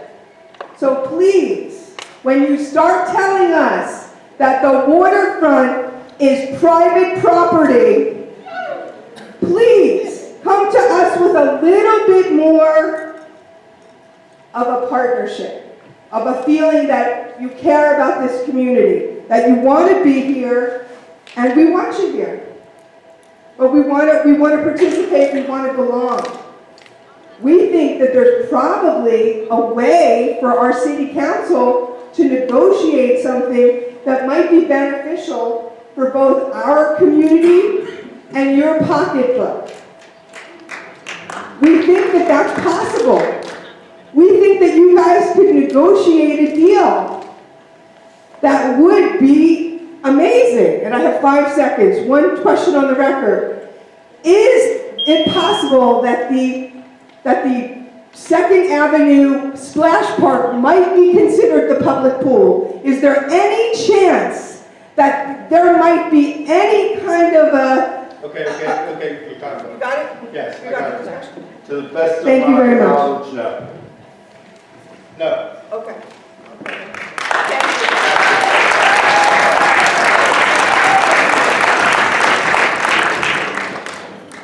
Hello, Cliff Young, Steiner Place, Asbury Park. So most of my questions have already been asked. The major one is dealing with going across of the 2nd and 3rd, the public pool, the ramifications. If it doesn't get done, going across those events for money-wise, yes, if they go into foreclosure, then we're going to have another thing listed on the books that didn't happen with the redevelopment and new plan will go into place. If iStar will be the one putting up the public pool, since it says the owner or the developer of the private pool would be responsible for building.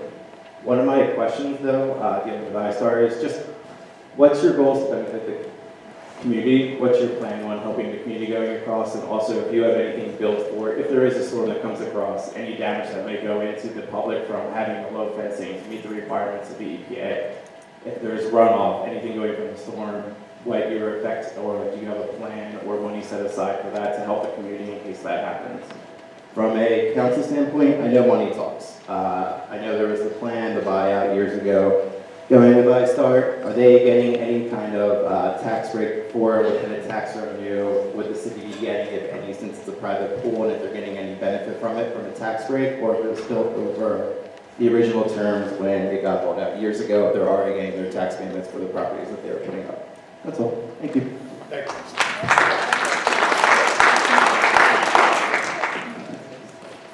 Hello, Paul Edgecombe, Thanks Avenue.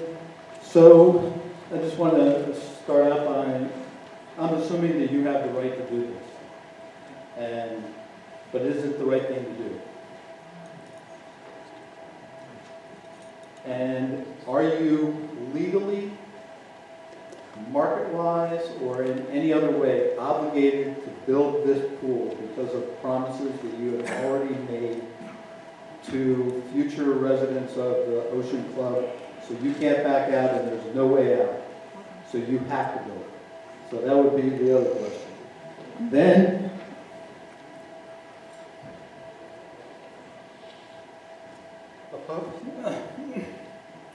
excuse me. Above you is a couple words. Honor, across the top here. Courage, loyalty, truth, virtue, wisdom. Think about those things. And then think about one more, trust. You guys have done a lot to build a lot of trust in this community. You are destroying it. And what is that worth? And what's the value of that? And so, as somebody asked once before, why? I don't understand why. Unless you are fully obligated because you've made promises and you have to build this club, I don't understand why you're doing it. It makes no sense. And so I would love to hear, as everybody else has said, who's it for? What's going to be the price? How are you expecting to pay for it? And how does it, you guys are a big company. You have a fully built out marketing and business plan, and this fits into it somehow. So you should really come clean on exactly who it is that you're expecting to participate in this club and why it is so crucial that you are dealing with all these people who are all trying to come up with reasons why you shouldn't build it. But it is your right to build it, is my understanding. And these guys just have to try to figure out how to get you to build it in a responsible way. And this community is saying you can't do it in a responsible way. So that would be my question to you, is why? Why destroy the trust that you have built to put up this club? Thank you.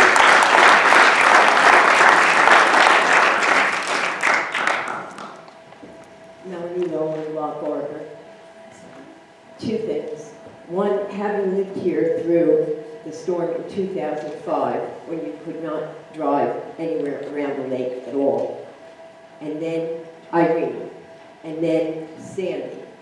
I cannot believe that anybody would be following a plan that was made that many years ago, 2002, 2003, when we have had these massive storms that have just gotten worse. I had neighbors who could never, they had to leave their houses after that. They couldn't rebuild. They couldn't afford to rebuild in Lock Arbor because they were flooding out, their basements, everything. They were under 6 feet of water in the basement. I was lucky, very lucky, but not to be able to drive on Ocean Avenue from Asbury to Lock Arbor for 3 months because the street went through, because it ended up basically in the lake. You are in an environmental disaster area to add any more to this oceanfront that is already on there. There's too much there now.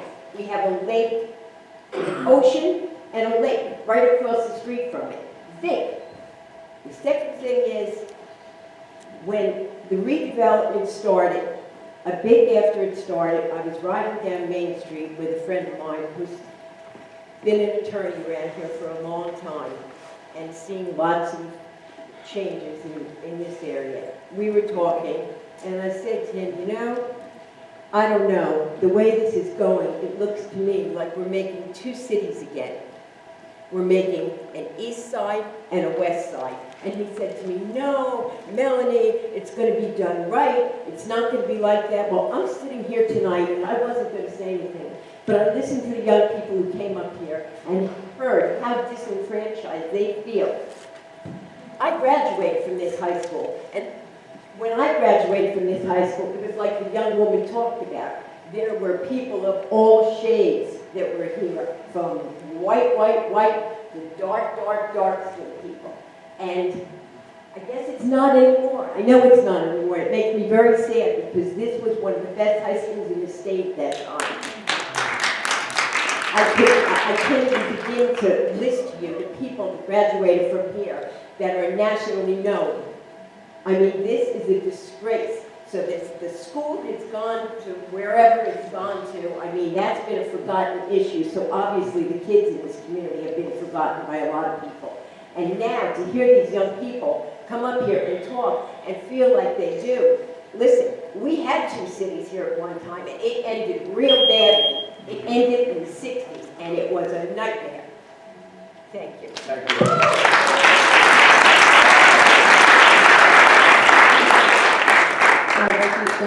506 8th Avenue, I'm a business owner in town. My question is regarding the structure. With capacity, what are you expecting your capacity to be? And then the kitchen.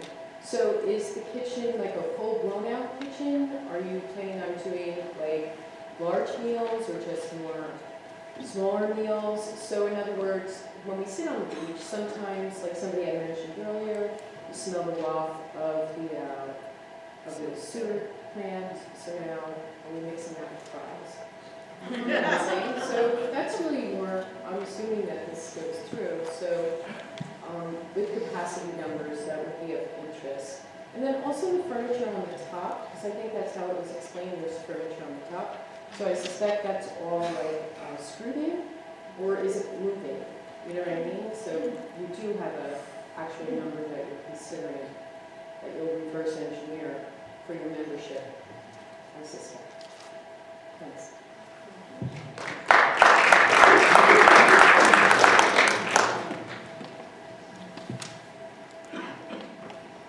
Honorable members of the council, distinguished presenters. My name is Bill Macklin. I live at 1701 Asbury, or Ocean Avenue.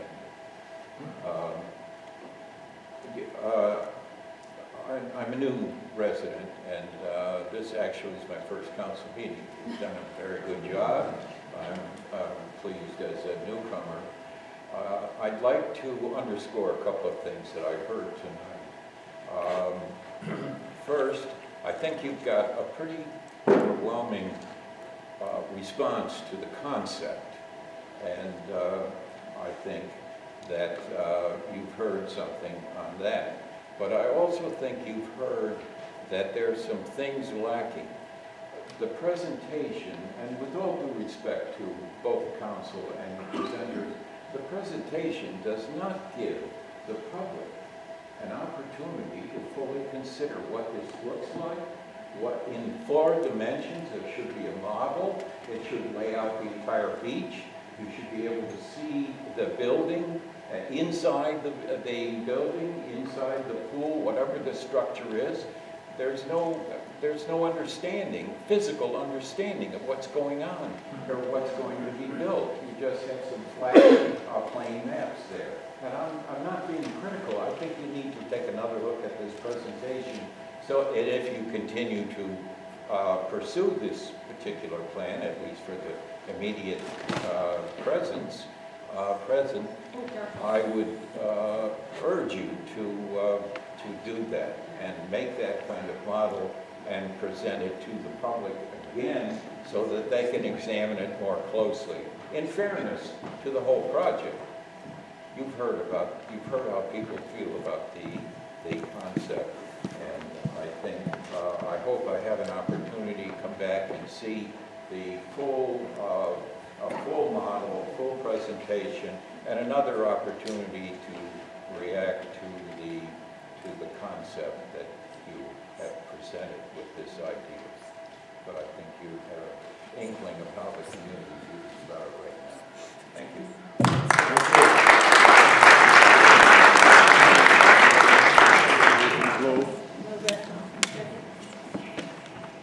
Senior Vice President with iStar. I manage iStar's investment in Asbury Park. I joined the company back in November 2010, shortly before our litigation with the city, and I have been responsible for helping guide all of our investments in the waterfront community since that time. I want to echo some of the comments here. I really thank everybody for coming out. I know it's been a long night for you, and I want to thank you for your input in this process. I also want to note or particularly thank the young people. I think it's difficult for young people to come out and speak in this sort of situation, so we recognize that and want to thank them as well. We're going to try to, during the break, we tried to pull out the questions as best we could. So we have about 8 or 9 questions that we will try to answer. Some are more technical and some are bigger picture. I think one administrative comment to sort of set the stage. Some people have asked us for a copy of this presentation. We will be launching a community information website in the coming week, so you will see some information about that. This presentation will be posted on that website. The website was designed over the past 2 months or so, really as the result of the public meetings and the public process with respect to the North End Boardwalk. And so our goal is really to use that website to provide information back to the community. So please, look for that. We will make an announcement when it comes out, and you'll be able to find not only information about projects that we're building, but things that we have done. Because I think sometimes it's hard for you to recognize which developers are responsible for different aspects of the waterfront plan. It has been a long time, so hopefully that will add some clarity to the process. One of the first questions we heard was, why is iStar doing this? And the answer is really pretty simple. We see this beach club as an amenity to the waterfront. Everyone came out here tonight and we're focused on one specific project, on one specific piece of property. Please remember that iStar, as master developer, we own about 35 acres of the waterfront, or 70% of the property that will be developed in the waterfront redevelopment zone. So from the day I arrived, I never thought about the waterfront as a series of individual projects. What we have done is taken a step back and looked at, why didn't this work? Because we inherited this from someone else that failed. And the person before that failed. And before that, failure. So we stepped into a situation that we really didn't make. We acquired Asbury Partners, given the chance to walk away or to roll up our sleeves and commit. We committed. Our CEO has said that, I think upon completion of Asbury Ocean Club, we will have invested more than $300 million in the waterfront. That is not anyone else's money other than our shareholders and iStar's. I say that, it is a big number. I say it to give you context because that comes off of iStar's commitment to this community. I saw, when I arrived in 2010, a lot of promises that had not been met. There were, promises made to people like Angie Hampolis, and I know her family. I bought her property. And I bought it for 3 times the appraised value. So I think if you found Angie today, or her family actually, they would say that that was an equitable trade. It was a situation that had to be dealt with in order to move the overall project forward, not one that I created, but one that we inherited. And so what iStar has tried to do is be thoughtful in the way we have approached problems that existed before we got here. The pool club is just one small amenity project in the context of the overall waterfront, which is approved for more than 3,000 homes and 400,000 square feet of retail. So if someone asked me in baseball terms, where are we in the game, I would say the very, very early innings. It's going to take another decade or so to probably build out the waterfront. That process, I can't sit here today and tell you exactly how that's going to go because it evolves over time, based on the market, based on the community, based on the conversations with the governing body. But I think our goal from the outset has been to create a series of projects that ultimately will become the fabric of a future community.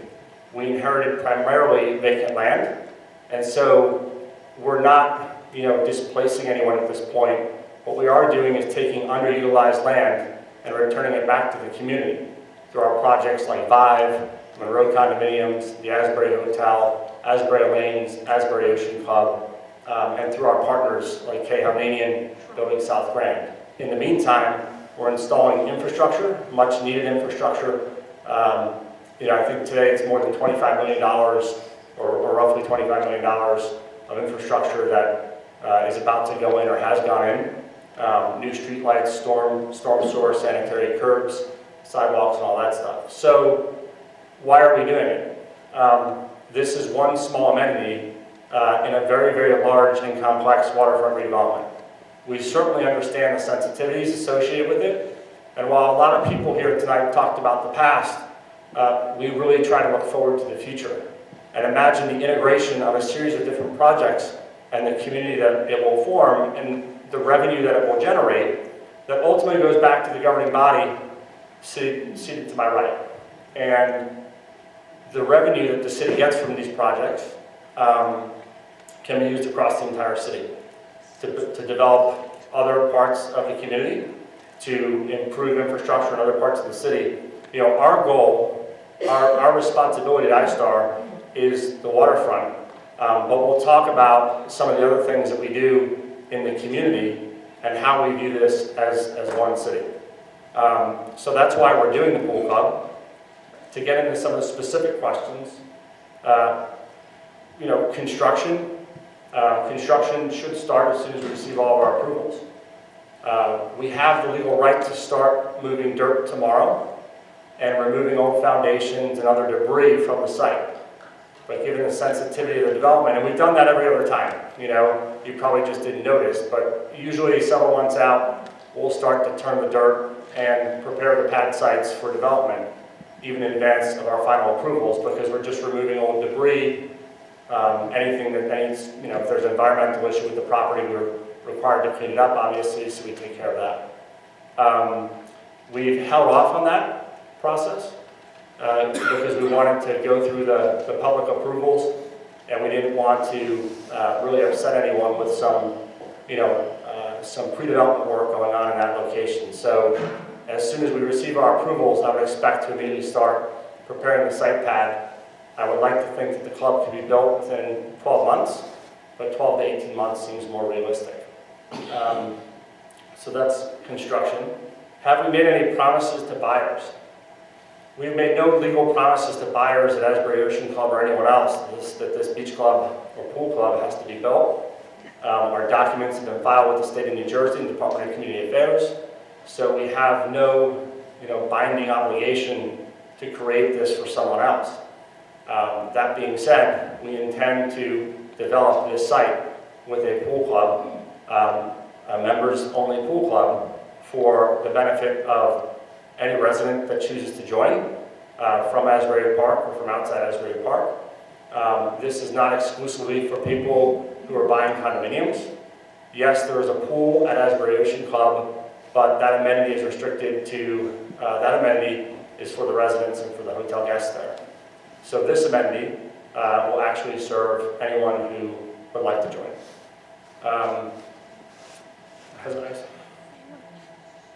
What are iStar's goals for the city? This one actually is really easy for me to answer because it goes back to 2010, 2011 when I first joined. It's to redevelop the waterfront. That's pretty much our goal, to make it successful and to build upon things that didn't happen before. We like to, you know, our commitment internally, what we talk about all the time, is how we can best try to keep the spirit of the city. And again, you know, we recognize the comments you're making here today.